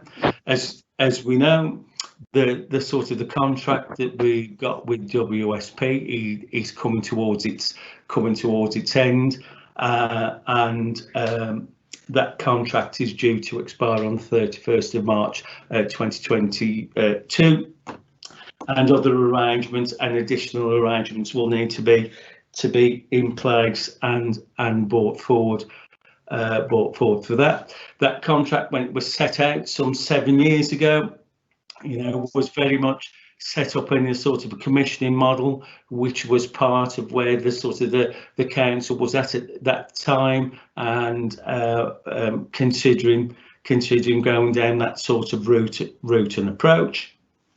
Would we want to go forward with the commissioning model, for any sort of new future procurement? Well, that's an open question, and that's a decision that will need to be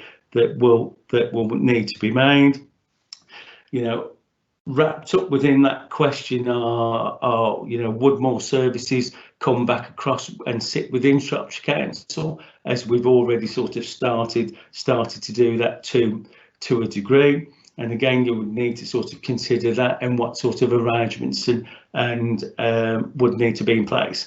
Again, you'd have to consider what the exterior model would be. So we are in a bidding culture.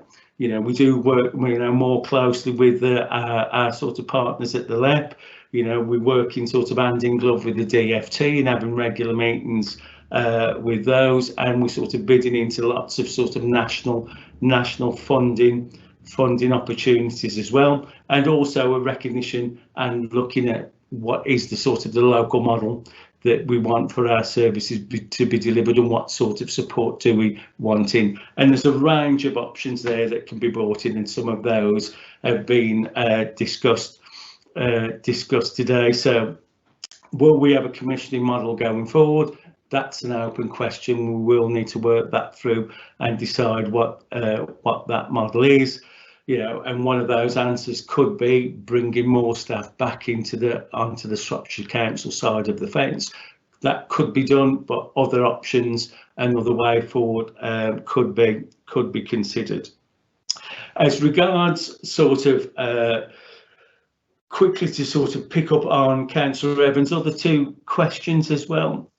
You know, there are sort of costs that we've provided within the report, and we've broke those down to the headline figures as much as we can, and certainly some of those within highways development control would have increased because we're dealing with the number of new developments coming forward and the number of adoptions, and certainly we see a lot of volume of traffic now of new adoptions requests coming forward from developers, and the assistance and the support with those in order to look at those and assess those, and where required, you know, as a council will be adopting those, and once any sort of guarantee period has expired, then we become responsible for that asset. So there would be a number of costs there that we'd be looking at, because just as an outturn on the new developments that are coming through, and we see that increase in cost as well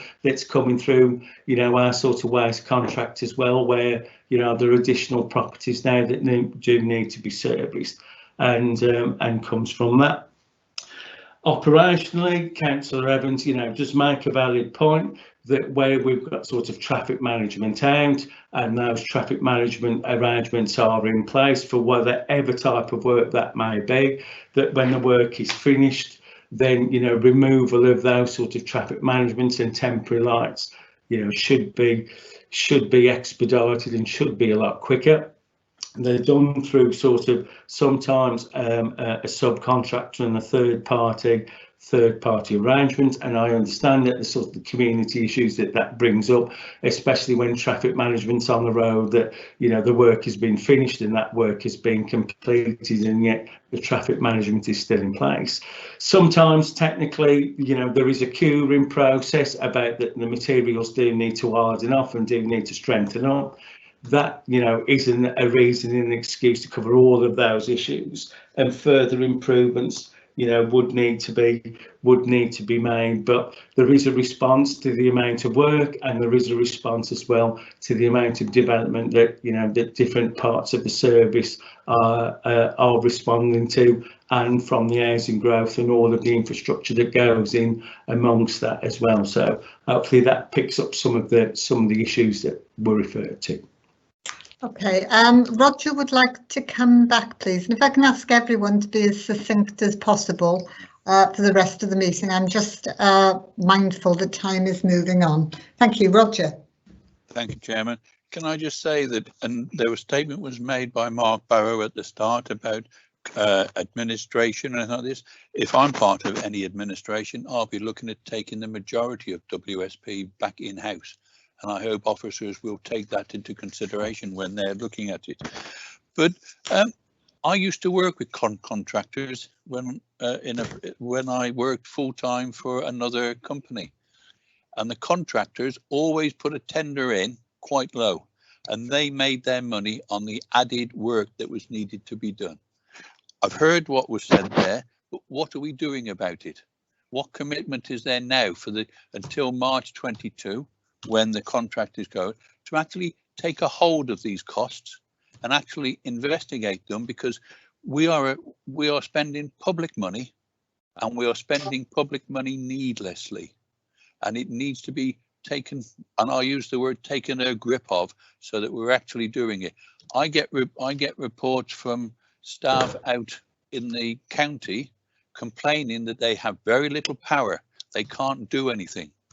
We need to give them the power, and when the job finishes, they can order those lights to come down. They can order that work, which will reduce the expenditure that we have to give out to Kier and WSP. Let's do things time efficient and actually take control of the job. Thank you, Chairman. Thank you very much. Right, if we can move on to Julian, please.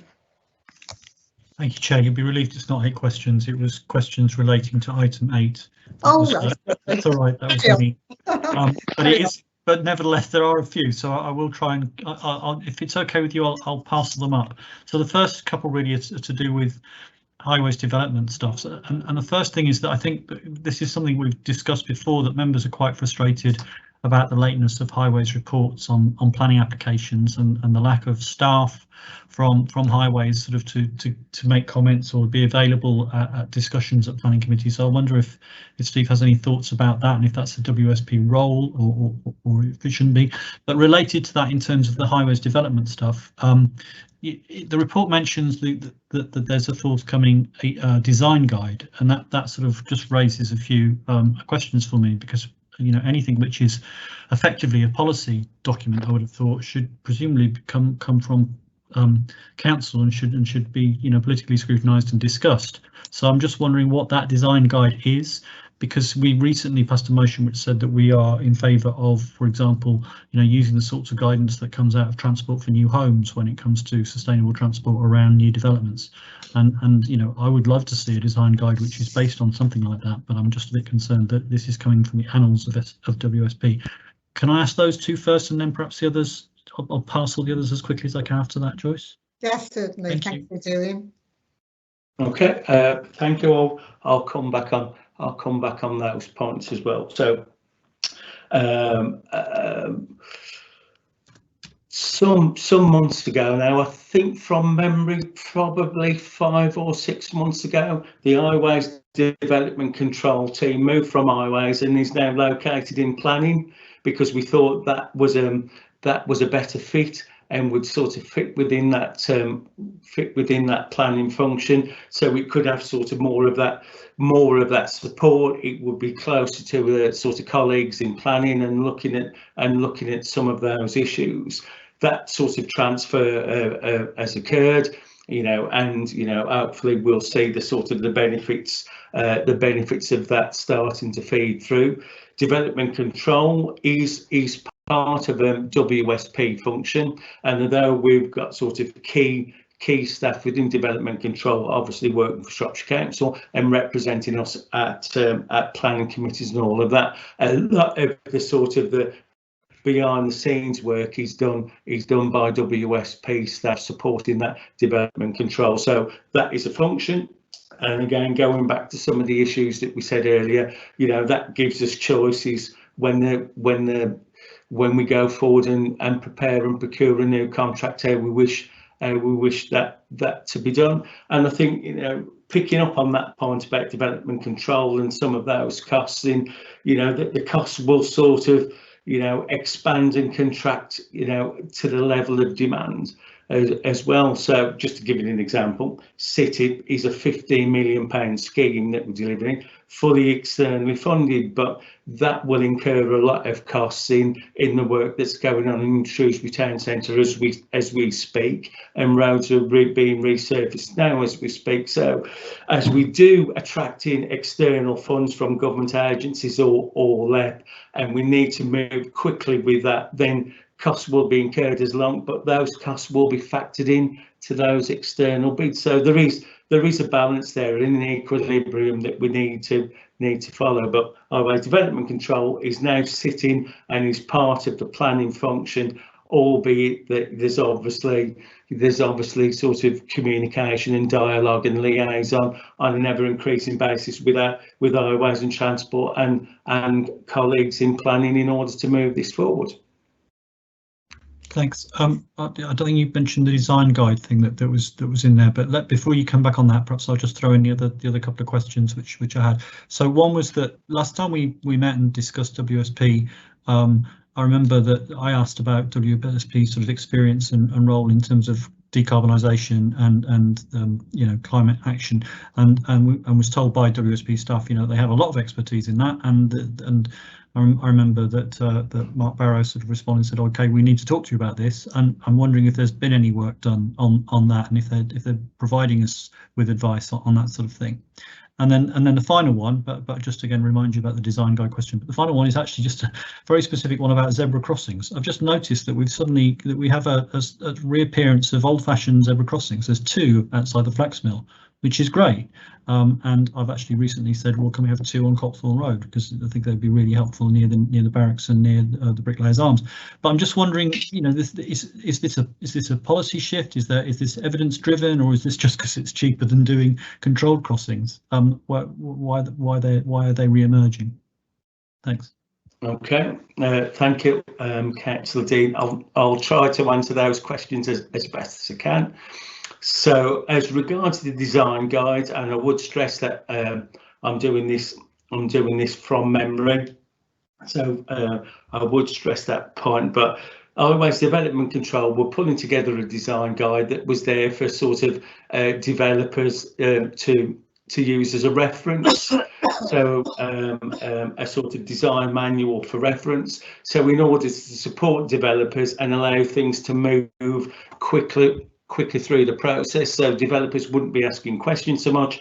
What we'd expect and require as a local authority, sort of, you know, standard templates or palettes or palettes, or the way that any sort of design should be put together, or the way that we would act in any sort of pre-application discussions would be that. So it's there to sort of guide developers to sort of take out some of the sort of the duplication of questions and some of the key questions that tend to come forward. So that is in development, and I'm sure from memory that that's part. So it's not so much a policy document, more as an aid memoir to the developers about the way that they should be looking and approaching in the type of standards and requirements that are in place. So it brings a lot of just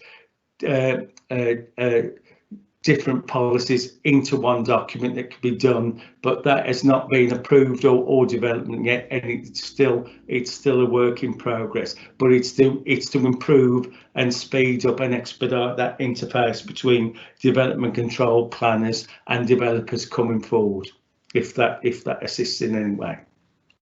Thank you, Steve. If I can move on now to Rob Gittins. Yes, thank you, Chair. Rob Gittins, Cheswardine here. Can I actually start by saying, just in regards to the A529 programme, what an absolute pleasure it has been working with WSP and in particular officers Paul Saville and Dave Davis, who have been incredibly good at engaging not only with myself but with parish councils. Very often I can email Paul Saville and I can get a response back in as quick as 30 minutes. So really good there. The work carried out on the Mount Pleasant crossroads so far has been incredibly positive. I've received very good positive feedback. What I would just like to ask and just say is, obviously because of COVID and delays in commissioning work out to Kia, there have been delays starting to creep in, and I just want to sort of make sure that we sort of try and get this work back on track. Can officers commit to getting the project back on track and fully delivering the set of works? And can officers just basically say, give me a rough timetable as to when they are hoping to basically get all the work done, including a new school crossing upgrade in Hinstock? Thank you. Just to respond to Councillor Kitting's point, the A529 is an externally funded, I think from memory, it's about a £3.2 million project that was awarded from the Department for Transport to improve road safety because of a number of issues that were picked up there. So that project is in delivery. It is being delivered and is being delivered well to date. It has been affected by some of the social distancing issues, and we will all understand that. I will take away and sort of do a review with the project leads that sit in my team with that, and I will respond back to Councillor Gittins and also copying to the minutes for the rest of the scrutiny committee to see. So I'll take away that action and do a review when I've had a chance to consider the response and respond to Councillor Gittins in due course. Thank you, Steve. I'm just reading, Julian Dean has put, oh, it's just disappeared, recommendation amendment, please. I'm going to bring it up now before it's lost. To ensure any HDC design guide is in line with our recent full council commitment to approaches such as those developed by Transport for New Homes. I'm sure that will be accepted by everyone. Has anybody got an issue with that amendment? If you have, let me know now. Right, okay. And also, Julian didn't have an answer on the zebra crossings, climate action. Perhaps the WSP speaker might respond on those. As regards the zebra crossings, Councillor Barrow, I'd have to look into that. There could be a technical reason that I'm not aware of. There could be a budgetary issue. So I will take that away and I will respond to Councillor Dean on that and copying the rest of scrutiny committee for their information as well. And as regards the sort of the carbon agenda, you know, personally, I'm aware that, you know, about the level of support that we get from WSP on that, whether that's looking at issues for some major projects, feeding into the council sort of corporate climate action group that we sit on and looking at the sort of the carbon build up on that, receiving reports about, you know, what materials we can use when we be doing any maintenance, and Anti-Wild will be aware of this, especially with looking to sort of low carbon materials and the technological advances that are coming forward on that. So there is a lot of support there. You know, we're feeding into some of those issues when we sort of bidding in for external funds. We're incorporating that, and also as part of that sort of agenda is building forward and feeding through into the sort of the corporate carbon reduction programme that Adrian Cooper leads on. So there is a lot of that information being asked for and requested and fed through. Okay, thank you. I'm aware that Paul Milner has been waiting a long time to come in, but I see Daniel also wants to speak. Is it on this issue, Daniel? Hello, Chair. Yes, Daniel Webber. I can't hear you, Daniel. One moment, Chair. Come back to me, please. Hello, Chair. We can't hear you, Daniel. You're very, very quiet. Oh, right. Again. Yeah, my apologies. I just wanted to say, you made a recommendation earlier around the WSP design guide, around the sort of streets design guide, sorry. And I would sort of suggest perhaps that this is an item that comes back to scrutiny in some form, not necessarily as an item, but just as a response at the very least. So if the committee would like me to, I can again put this on the long list for the future administration. Do you know what? I've got that right in front of me, underlined. You've jumped in before me, Daniel. Well done. Okay. My apologies, Chair. I'll leave it to the committee to decide. Please. And if I can come to Paul Milner, who's been very patient. Paul? Yeah, thank you, Chair. Paul Milner, Elstree South. Yeah, my question really goes back to what Councillor Gittins has just said. About 3 years ago, up on Brook Street in Oswestry was done opposite Beresford Gardens and Nutton Close, and it was an outstanding piece of work, and it really has gone down well with residents. Yeah, Castle Street is a lot to be desired, to be honest. But a few weeks ago, they actually dug up and they put in new traffic lights, but yet a couple of meters next to it is one of the busiest crossroads next to the one at the traffic light in Oswestry within the town. They used to bring in machines that used to use infrared or to dry the water up underneath before they tarmacked the potholes, and they've actually filled the potholes, but they're not using this machine anymore. Within a few weeks the potholes come up again, so I'm wondering why that has changed, going back from a couple of years ago from when the contract first started to a couple of weeks ago when these potholes were filled and now coming back up. Is there a reason for that at all, or just to respond on that, just to quickly clarify a previous point, the WSP design guide will be a Shropshire Council design guide. WSP are assisting us in the preparation of that, but it will be sort of endorsed and will be a design guide for Shropshire Council. So it was just to clarify that. As regards the sort of the measures that Councillor Milner's referring to, I don't know. You know, we'd have to take that away and look. But you know, we are doing a lot of work and a lot of preparatory work, especially in sort of Oswestry and sort of feeding that through, you know, with the Ford Oswestry group and all of those partners as well. So I will take that way and have a look, and we'll come back with a response in due course. Thanks very much. Thank you. We'll finish this item by going back to, I haven't been to him yet, Steve Smith. Welcome back, Steve. Nice to have you back. He can answer the question. He can answer the question on zebra crossings. Thank you, Chair. And I think I can answer the last question as well on the infrared technology. So with regards to zebra crossings, there's national criteria that identifies the type of crossing that should be used. So you get the balance between the not disrupting vehicles and not disrupting pedestrians, right?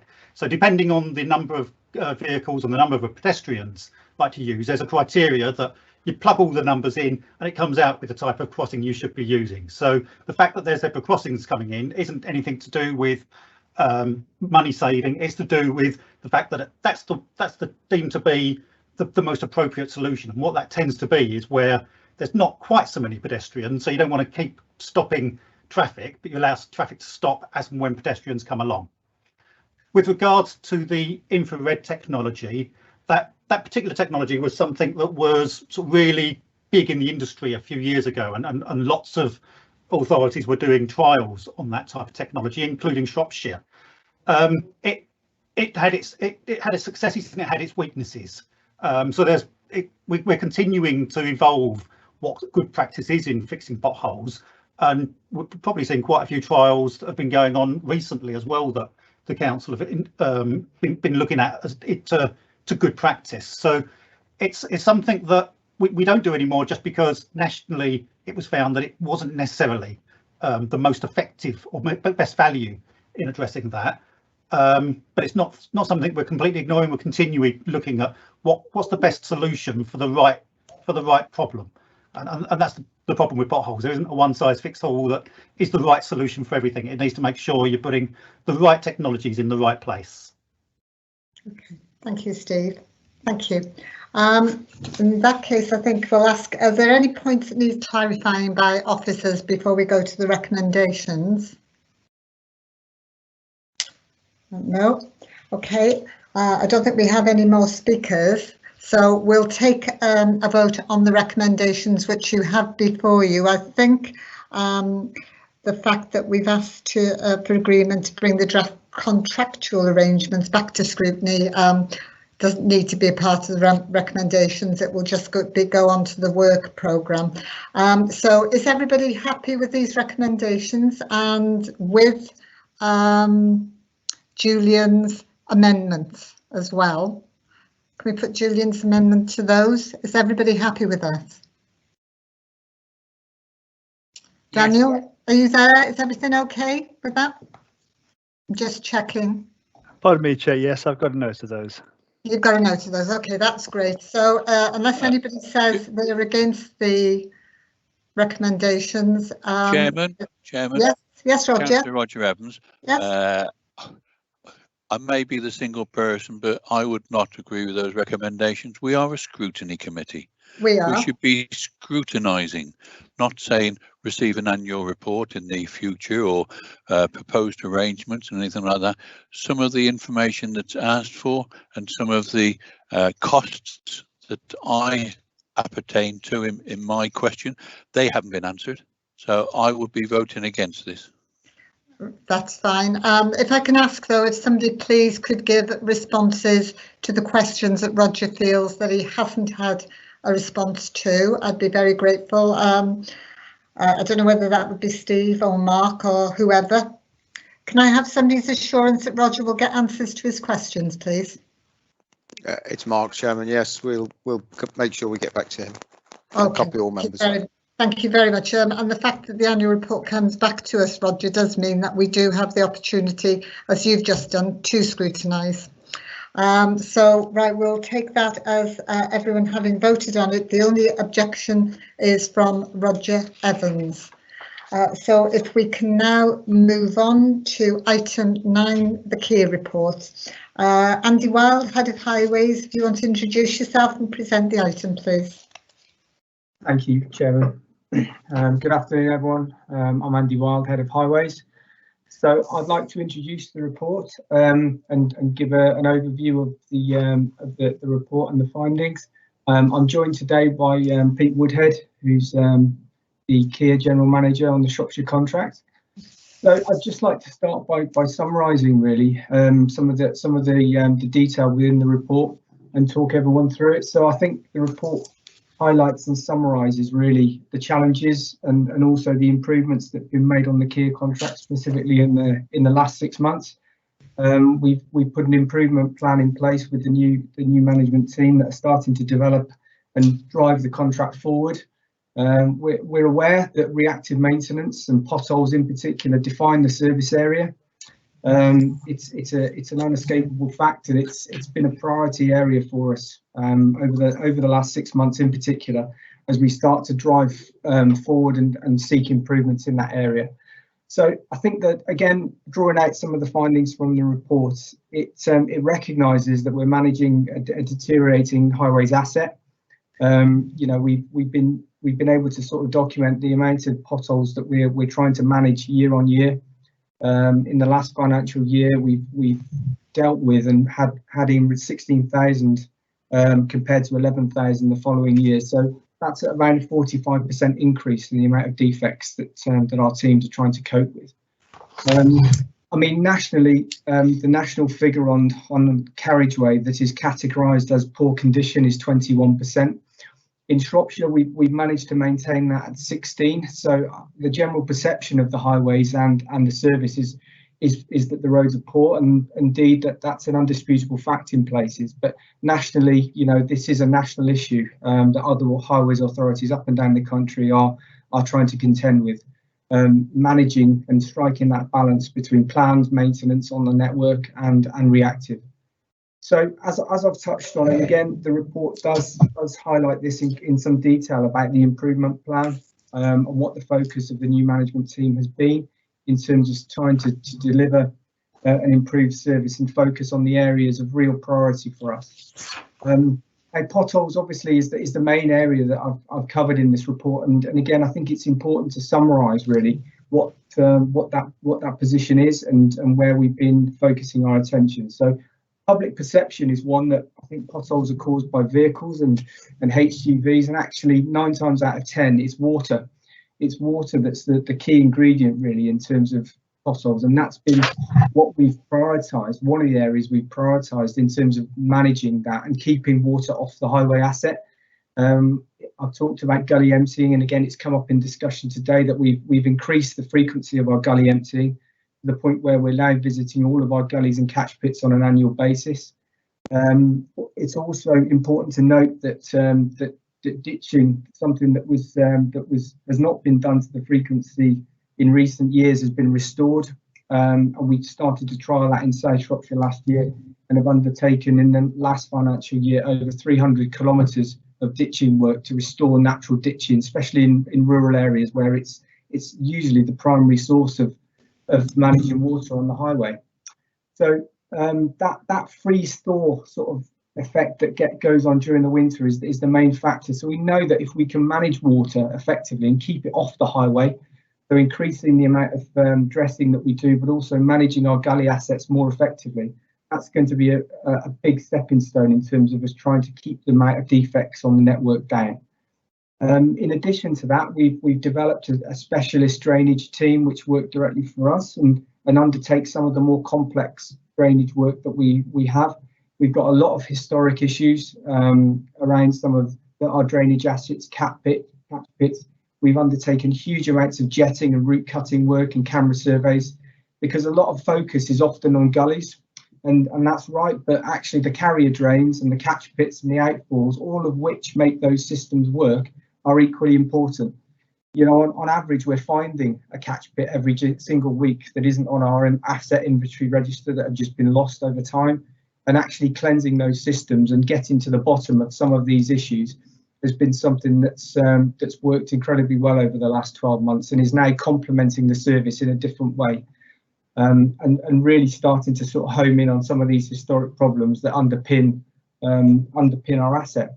So if we solve the drainage problem, or certainly put more work into it as we have done, I think all of that helps support, because often you'll look at areas where the potholes are there, there's an underlying cause, and it's often water. So we're trying to look at it in a more holistic way and focus on some of the improvements that we can make to really sort of make a big difference.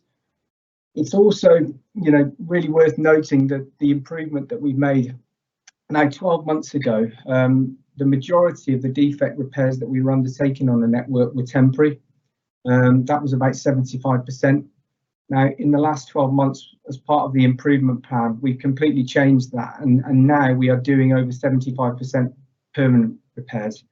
So, you know, that's quite a significant change, because temporary repairs, as people will point out, do not last in the same way that permanent asset repairs do.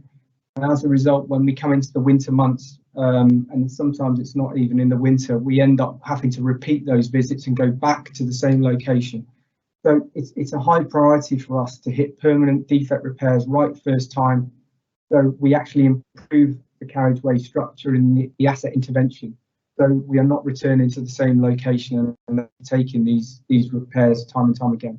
Like I said, we undertook 45% more reactive maintenance pothole repairs last year. That's a blend of Kia resources, and it's a blend of some of our own in-house find and fix teams that work on the network ahead of inspections.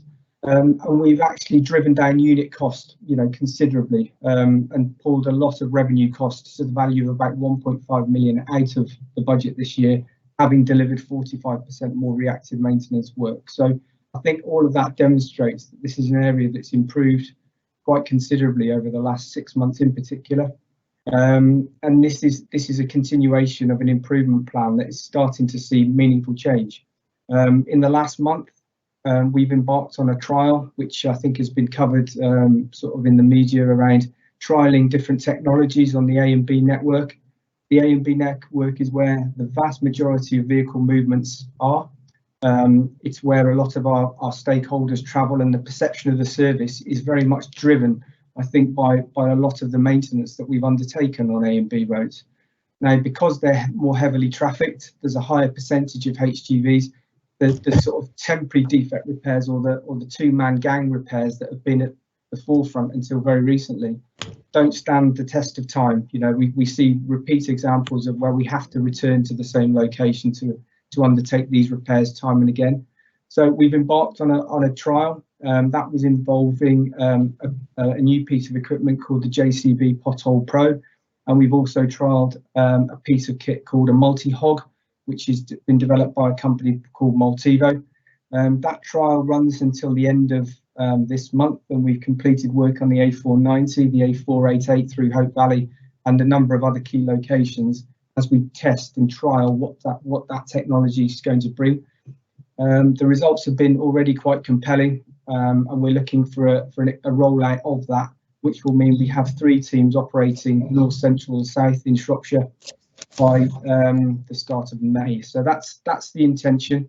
What this is going to give us is bigger, more meaningful defect repairs, because not only is the defect the problem, so we often just treat the actual problem. Often around it is an area of pavement that's cracked, crazed, and actually it's usually only one more winter before that area adjacent to it or very close to it is the problem. So we've decided that we want to do bigger repairs, more permanent repairs that will stand up and actually help drive our dressing programme for the following year. So all of this feeds into our wider strategy that we want to develop around preventative maintenance and right first time defect repairs. Again, you know, I think in the report it highlights the fact that we've sort of identified where the shortcomings have been. We've identified where the profile of the resources hasn't been a good fit, and we've struggled to get efficiency from it. And the work that we're undertaking with Kier is to start reprofiling that resource to give us better outcomes on the network.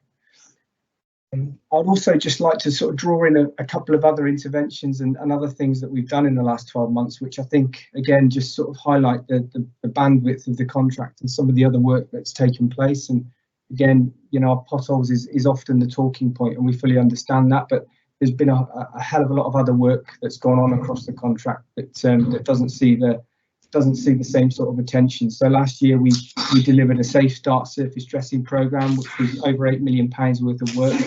That's usually a programme that would take a year to develop and a year to deliver. You generally plan and prepare 1 year and deliver it the next. We put that programme together and mobilised it within a month, which is unprecedented. I don't think Kier have ever done a programme of that scale and that size in that short duration of time. And it allowed us to maximise that investment from DFT that we have received at very short notice. So we undertook over 150 separate surface dressing jobs. And again, this is where Kier have done particularly well. They've got excellent supply chain partners and deliver excellent work on our behalf. We've also just delivered a £1 million carbon neutral programme. So that's using a new process through a supply chain partner who are based just over the Shropshire border in Cheshire called Mars Macadam. That's the first meaningful carbon zero programme of work that's been done in this country. And all of that carbon neutral offsetting was done in Shropshire. So they've invested in tree planting schemes and other initiatives. And this is part of our development of the contract.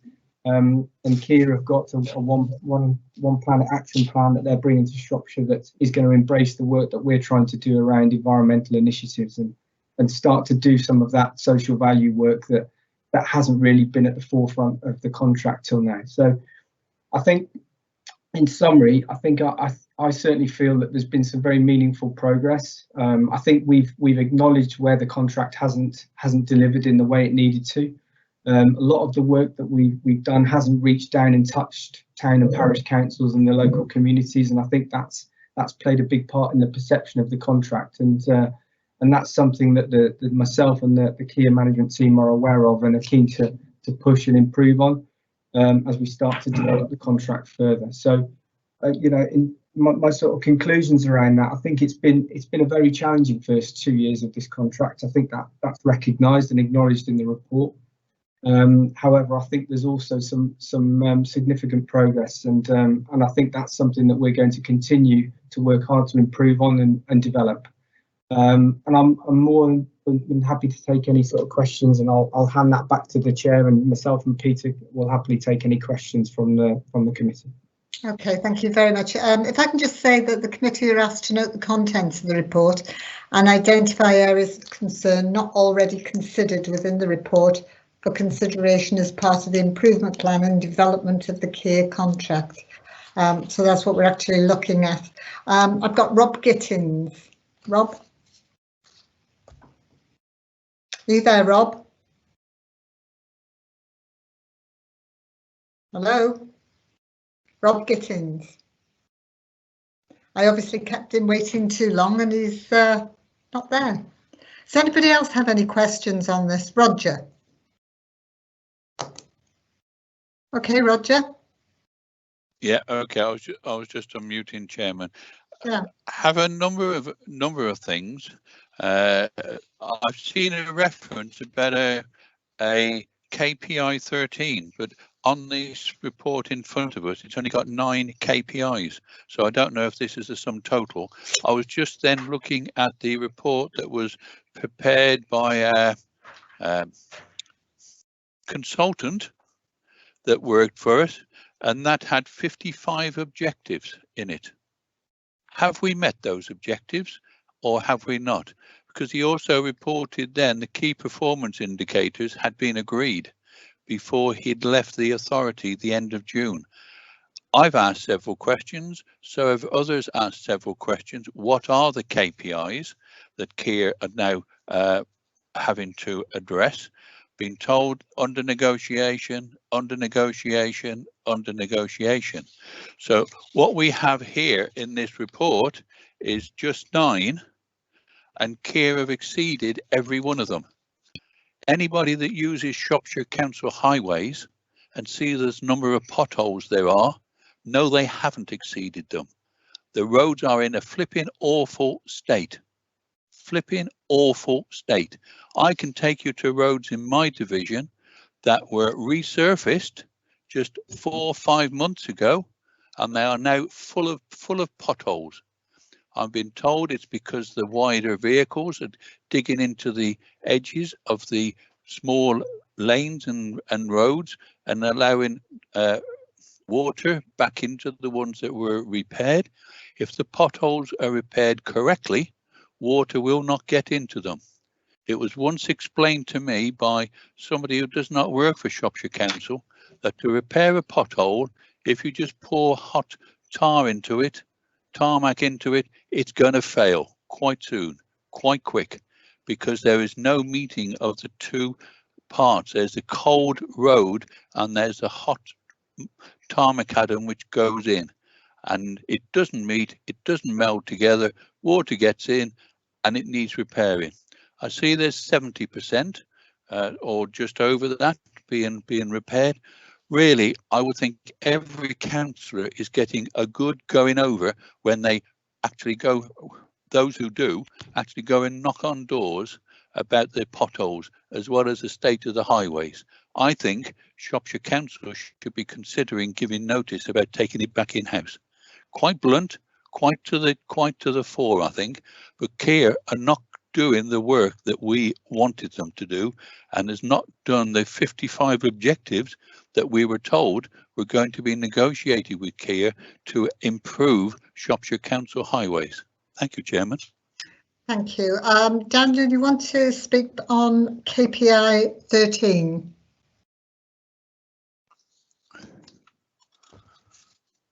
Daniel? Can't hear you, Daniel.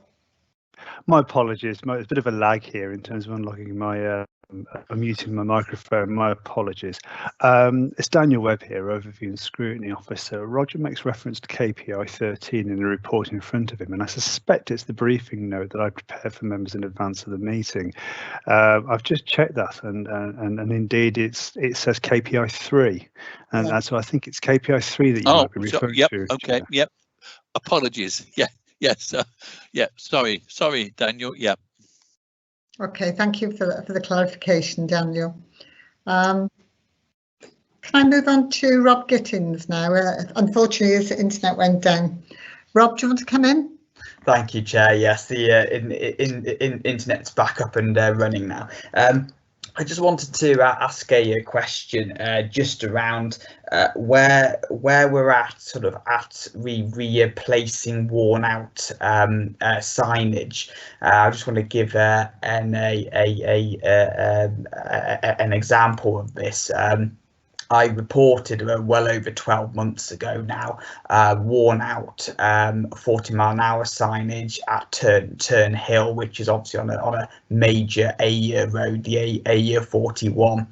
I've been trying to get these sort of signs replaced for well over a year now, and I just keep getting sort of knocked off, sort of saying that they're basically not being done at the moment, or there's a backlog of 3 months and a backlog of 6 months. There just does seem to be a bit of a backlog with Kieran actually doing these sorts of works.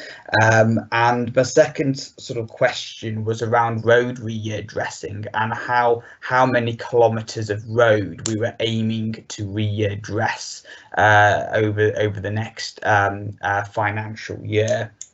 My third very sneaky question, sorry, Chair, is just in regards to the My Shropshire system. Although generally speaking, I find that it works pretty well. There's no way that us as councillors can actually put our own references in. So I mean, I have pages and pages and pages of jobs, and I have to file through all these jobs to sort of trying to find sort of what job relates to what. So any update on that would also be good. Thank you. Okay, Andy, can you answer that one? Yeah, I'm happy to pick that one up. Thank you. So in terms of a sign, I mean, we developed a minor works program recently. So I think what I think I was acknowledging in my presentation was the sort of minor works and the areas of the contract that reach down to sort of local communities. That type of work, replacement of signs, all of that sort of stuff, we've had to revisit because the mechanisms in the contract weren't giving us the sort of outcomes that we want. So there's now a minor works process in place, which allows sort of technicians for the area, when these issues are raised, to process them quickly and efficiently through the contract that allows these things to get delivered. So there is a little bit of a backlog at the moment. Councillor Gittins, I acknowledge that, and I'm confident that process will start to sort of develop.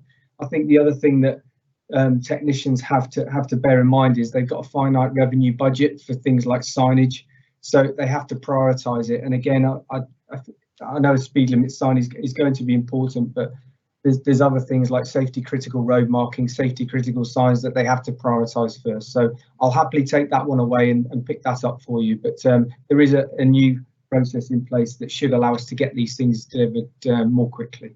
Thank you, Chair. Thank you. The committee has got highways communications on its draft work programme, and I'm sure the committee will want to reaffirm this for the next municipal year. Gerald Aiken. Thank you, Chairman. Following on from what Rob's just said, way before Christmas, there was the wrong signs put up about the speed limits by the new Asda supermarket and going into town. It's got going into town 30 miles an hour, going in past Aldi 50 miles an hour. This has been accepted as being faulty, and I was told 3 months ago to be sorted out. I think the signpost taken down altogether would be better than it's there now, and I would like somebody to look at this pretty urgently. I've had correspondence from several offices, but nothing's happened yet. Right, I think we can leave that safely in Andy's hands. Yeah, I'll happily pick that one up. If it's a speed limit alteration, it might flip into the traffic team if it's an alteration, but if it's just general maintenance of the signs, then I'll deal with that. Well, apparently it came under Mark Watton. Okay, all right. I'll look into it anyway and feedback, Councillor Dakin. Okay. Yeah, and the further one, if I can, Chairman, while I'm here. Yes. I use the WhatsApp quite often, and I think it's an excellent system, and it gives you a reference number, which is quite complicated, but it's a reference number. But when something starts to be done about it, they change the number, that reference number. And that is very impossible to deal with. I wonder whether that's, anyone can tell me more about that. Does anybody want to answer that question? Change of number. I think that all comes under communications, Gerald, which is what they're looking at. I think everyone knows quite well where the system falls down in communicating to us as members, and I hope to see some improvement in that in the future. Can anybody give me that assurance? Chair, it's Mark Barrow. Yeah. Just to also confirm that as of the beginning of this month, Kira now adopted our highway system, our confirmed system. So that reach will enable all of those triggers when jobs are completed out on site, etc., to go all the way back into the system. So firstly, that bit of connectivity that's been missing to give members real up-to-date information is now happening. And just to share, I'm aware corporately there's a big process underway with corporate colleagues in communications and IT looking at the whole member portal issue and how it can be improved or changed. So perhaps we can come back to you with some more information and bring some other colleagues with us to update you on that at a future meeting. Yeah, the big thing is that it's no good getting a number if you don't know what the number relates to, and so I think I'm sure that'll be looked at. Thank you very much. Simon Harris. Thank you, Chair. Just one little thing, not a glitch.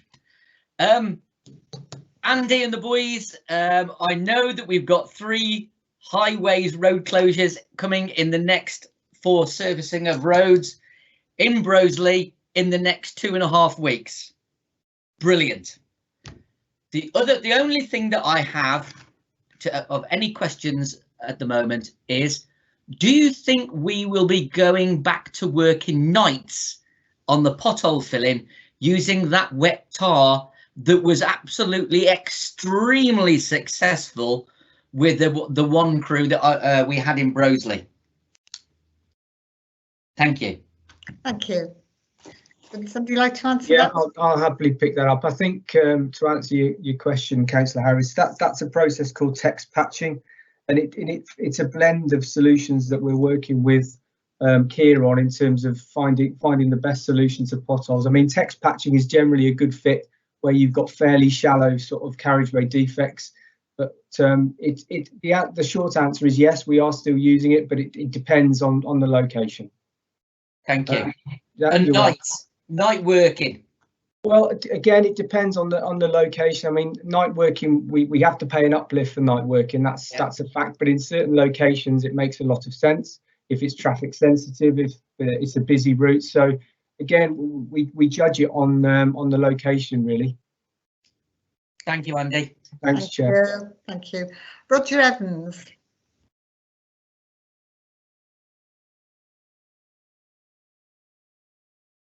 Come on, Roger.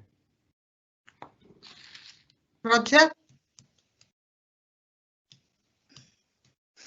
Yeah, okay. Sorry, Chairman. Had what my thoughts were just previously, but there's 2 specific points in the report that I would like question on, and that is on page 8, where it says temporary defect repairs were around 70%, now dropped to 28%, 72 being repaired permanently on first visit. Why are we only doing 72%? If one looks at it, we're paying out the money. And then my second question is that I understand from others that, and I was asking questions about the number of road closures we're getting. They're increasing beyond anything that I've known in the past. And the answer that came back was, well, Kia get extra money if they have to close a road. There's an uplift on the contract. And there is still the 55 recommendations that were looked at by a scrutiny. Have all those been agreed, completed? Are we meeting them all by Kia? But the 2 specific ones are the potholes and the road closures. Could we have an answer to those, please? I'm more than happy to take that, Chair. So in terms of percentage of defect repairs, I mean, it needs to be recognised that our target is 95%. That's what we're striving for. There will always be some temporary defect repairs on the network for various reasons, one of which is an emergency. You know, if a report is brought into us of a safety defect that has to be responded to immediately, our rapid response emergency teams will temporary defect repair those to try and remove that hazard as quickly as possible. Also, if we've got planned resurfacing in the pipeline, we will temporary defect repair those, so we're not actually ripping out you know, permanent repairs once they've been undertaken. And also in some locations, so for example a 3 or 4 arm roundabout, the traffic management complications around that are really quite significant. So sometimes we will do a temporary defect repair during the day and then follow that up with a permanent defect repair at a more appropriate time. So I think it has to be acknowledged that there is always a need, albeit we've changed the profile of the amount of defect repairs we're doing on a temporary basis, and we're continuing to try and push that. With regard to road closures, I mean, a road closure is dictated by the nature of the work. I think it's a red herring in terms of cost. I think it's something that we scrutinise from our perspective when we're looking at permanent jobs and how the work is going to be planned. But health and safety from Kia's perspective is paramount, and we have to make sure that we're complying with Chapter 8, and the rules and regulations around that are really quite stringent. And you know, it's vital that that plays an important part. The machinery and the safety widths that we're using also is vital. So you know, that's just a factor of the nature of the work and the way that health and safety and CDM regulations have changed. I'm not sure if Pete wants to add anything more to that, but I think we certainly scrutinise how we deploy traffic management. No, I think you. Good afternoon, Chair. Pete Woodhead, General Manager for Kia. I mean, quite right, Andy. The other advantage is where we have got roadworks, so we can programme other works in at the same time. So the main factor is the width of the road, the equipment, size of the equipment, and can we maintain safety zones. So, you know, the permitting team are the ones that will decide whether it's appropriate or not at the end of the day. So we're only putting forward what is appropriate, and the traffic management costs are the same for Kia. We bear the cost. We only get a percentage uplift. So as you said, Andy, that is a bit of a red herring on the cost. Okay, thank you. Roger would like to come back. Roger?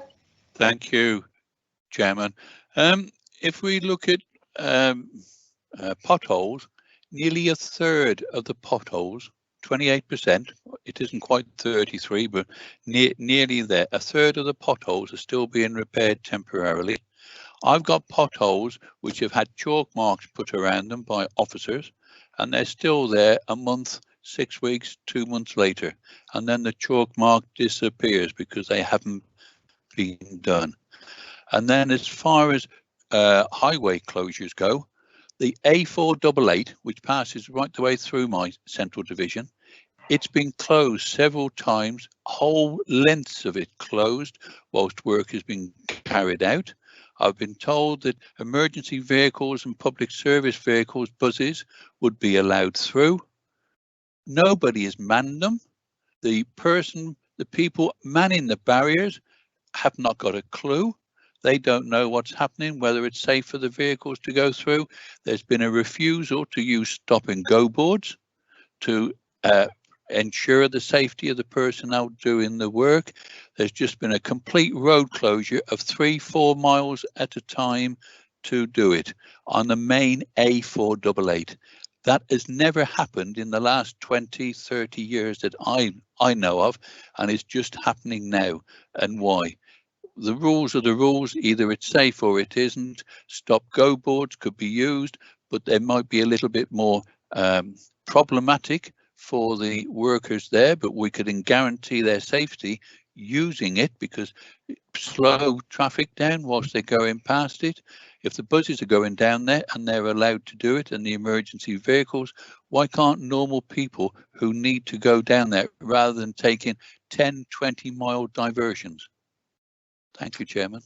Thank you, Roger. I assume that comes under the areas of concern. Yes.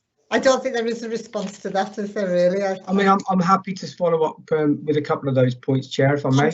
Yeah. I think in terms of the percentage of defect repairs, I mean, we've moved quite a considerable point in 12 months away from temporary defect repairs, which was absolutely the objective. And I think it's important to sort of point out that a good outcome on the ground is also sort of starts with a good instruction from the client. You know, and that's something that we've had to look at. We've got a dedicated team of highway inspectors now who inspect our network in accordance with our schedule, and we are now, you know, putting single orders in, you know, which we can scrutinise in terms of how many we are ordering as permanent. So that's continuing to go up.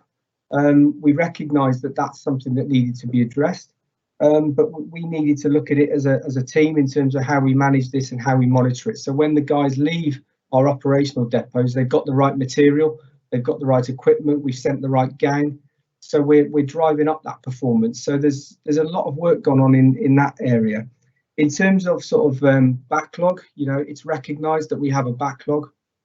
We've just come out of the coldest January for the last 10 years, and the way that the resource profile is set up at the moment, you know, a lot of the resources that manage barriers during floods, that do gritting and winter maintenance and repair potholes, it's the same resource pool.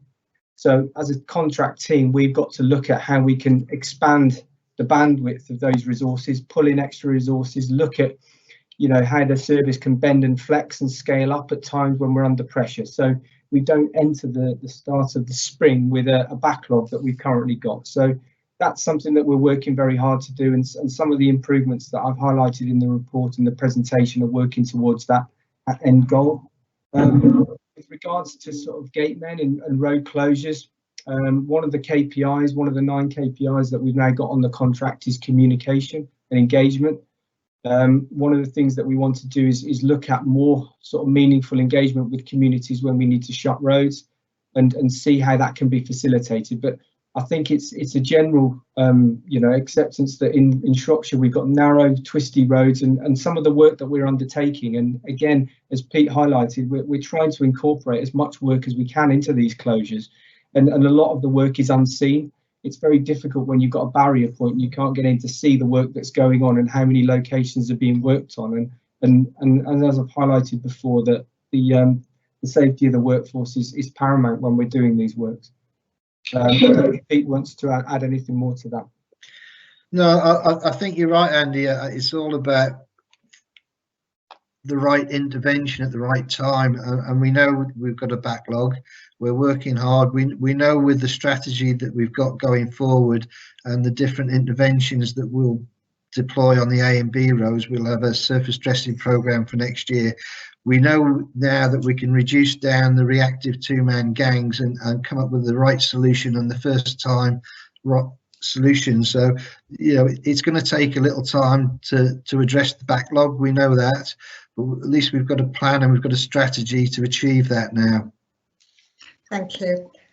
I just, being critical, I just wonder why it's taken so long to get to the point we've got to now, why things weren't addressed much earlier.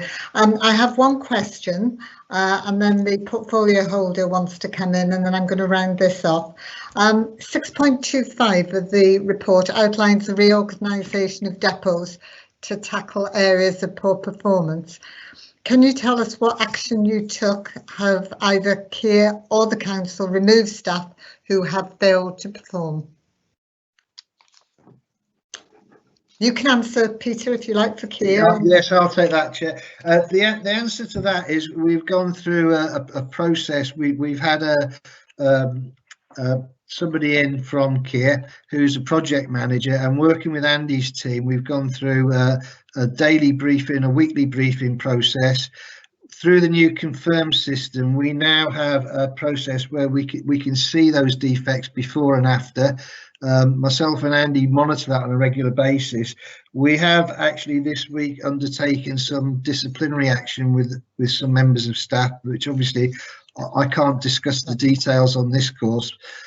So we are addressing that. We have improved the quality of the work, as can be seen through the photographs in Confirm, and we are addressing individuals who are underperforming. The productivity of the gangs has improved considerably over the last 6 months, as has the quality of the work. And what we've done is we've evidenced that with Andy's team. So it's not just you know, us Keir saying, "Oh, we've improved."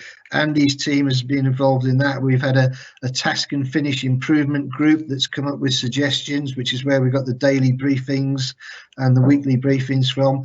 We've had our supervisors actually going out and spending a whole day with the gang to understand, you know, what's preventing them doing a good job. Is it the right solution for that defect? And that's why we've arrived at the strategy of not one size fits all.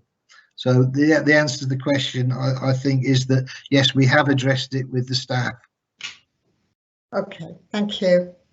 Thank you very much. I'll now move to Steve Davenport, portfolio holder for highways. If you'd like to speak, Steve. Yes, just a couple of words, thank you. Well, you will all remember some 4 years ago, I came on and said, look, you know, this wasn't fit for purpose. It's been a rocky road. People have come and gone, and it's and to use Mark Barrow's analogy, it's like slowing an oil tanker down, turn it around and send it the other way. It's a large, big problem, but I feel confident we are going in the right way. Shropshire Council officers working well with Keir and indeed well with WSP. So everybody now is challenging their efforts into going the right way and doing a good job. Clearly, we've got some catching up to do yet, but I'm very comfortable it's going the right way. Thank you. Okay, thank you very much, Steve. So now it says decisions, note the contents report we've done. We've also highlighted areas of concern not considered within the report. So I think actually we can wind this one up. I don't think we need to take a vote on it. I think we've done everything we said we were going to do. So if we can move on now to item 10. Item 10. Date and time of next meeting of the committee, and the next one is scheduled after the election for Thursday the 10th of June at 2 o'clock. If there's any feedback or questions concerning the virtual meeting, or there are any specific difficulties, can you pass them on to committee services, who will collate them and liaise with other relevant officers as appropriate. And I'd like to take the opportunity to thank all the officers, the portfolio holder, and specifically members of the committee who've done a great job up until now. And I'd like to thank one member, or not member rather, one officer in particular, and that is Daniel Webb, for what I think is outstanding work he's done on the committee. So on that note, I wish you all well and hopefully see you after the elections. Thank you. Thank you, Chair. Thank you, Chair. Thank you. Thanks. Good luck, everybody, with the election.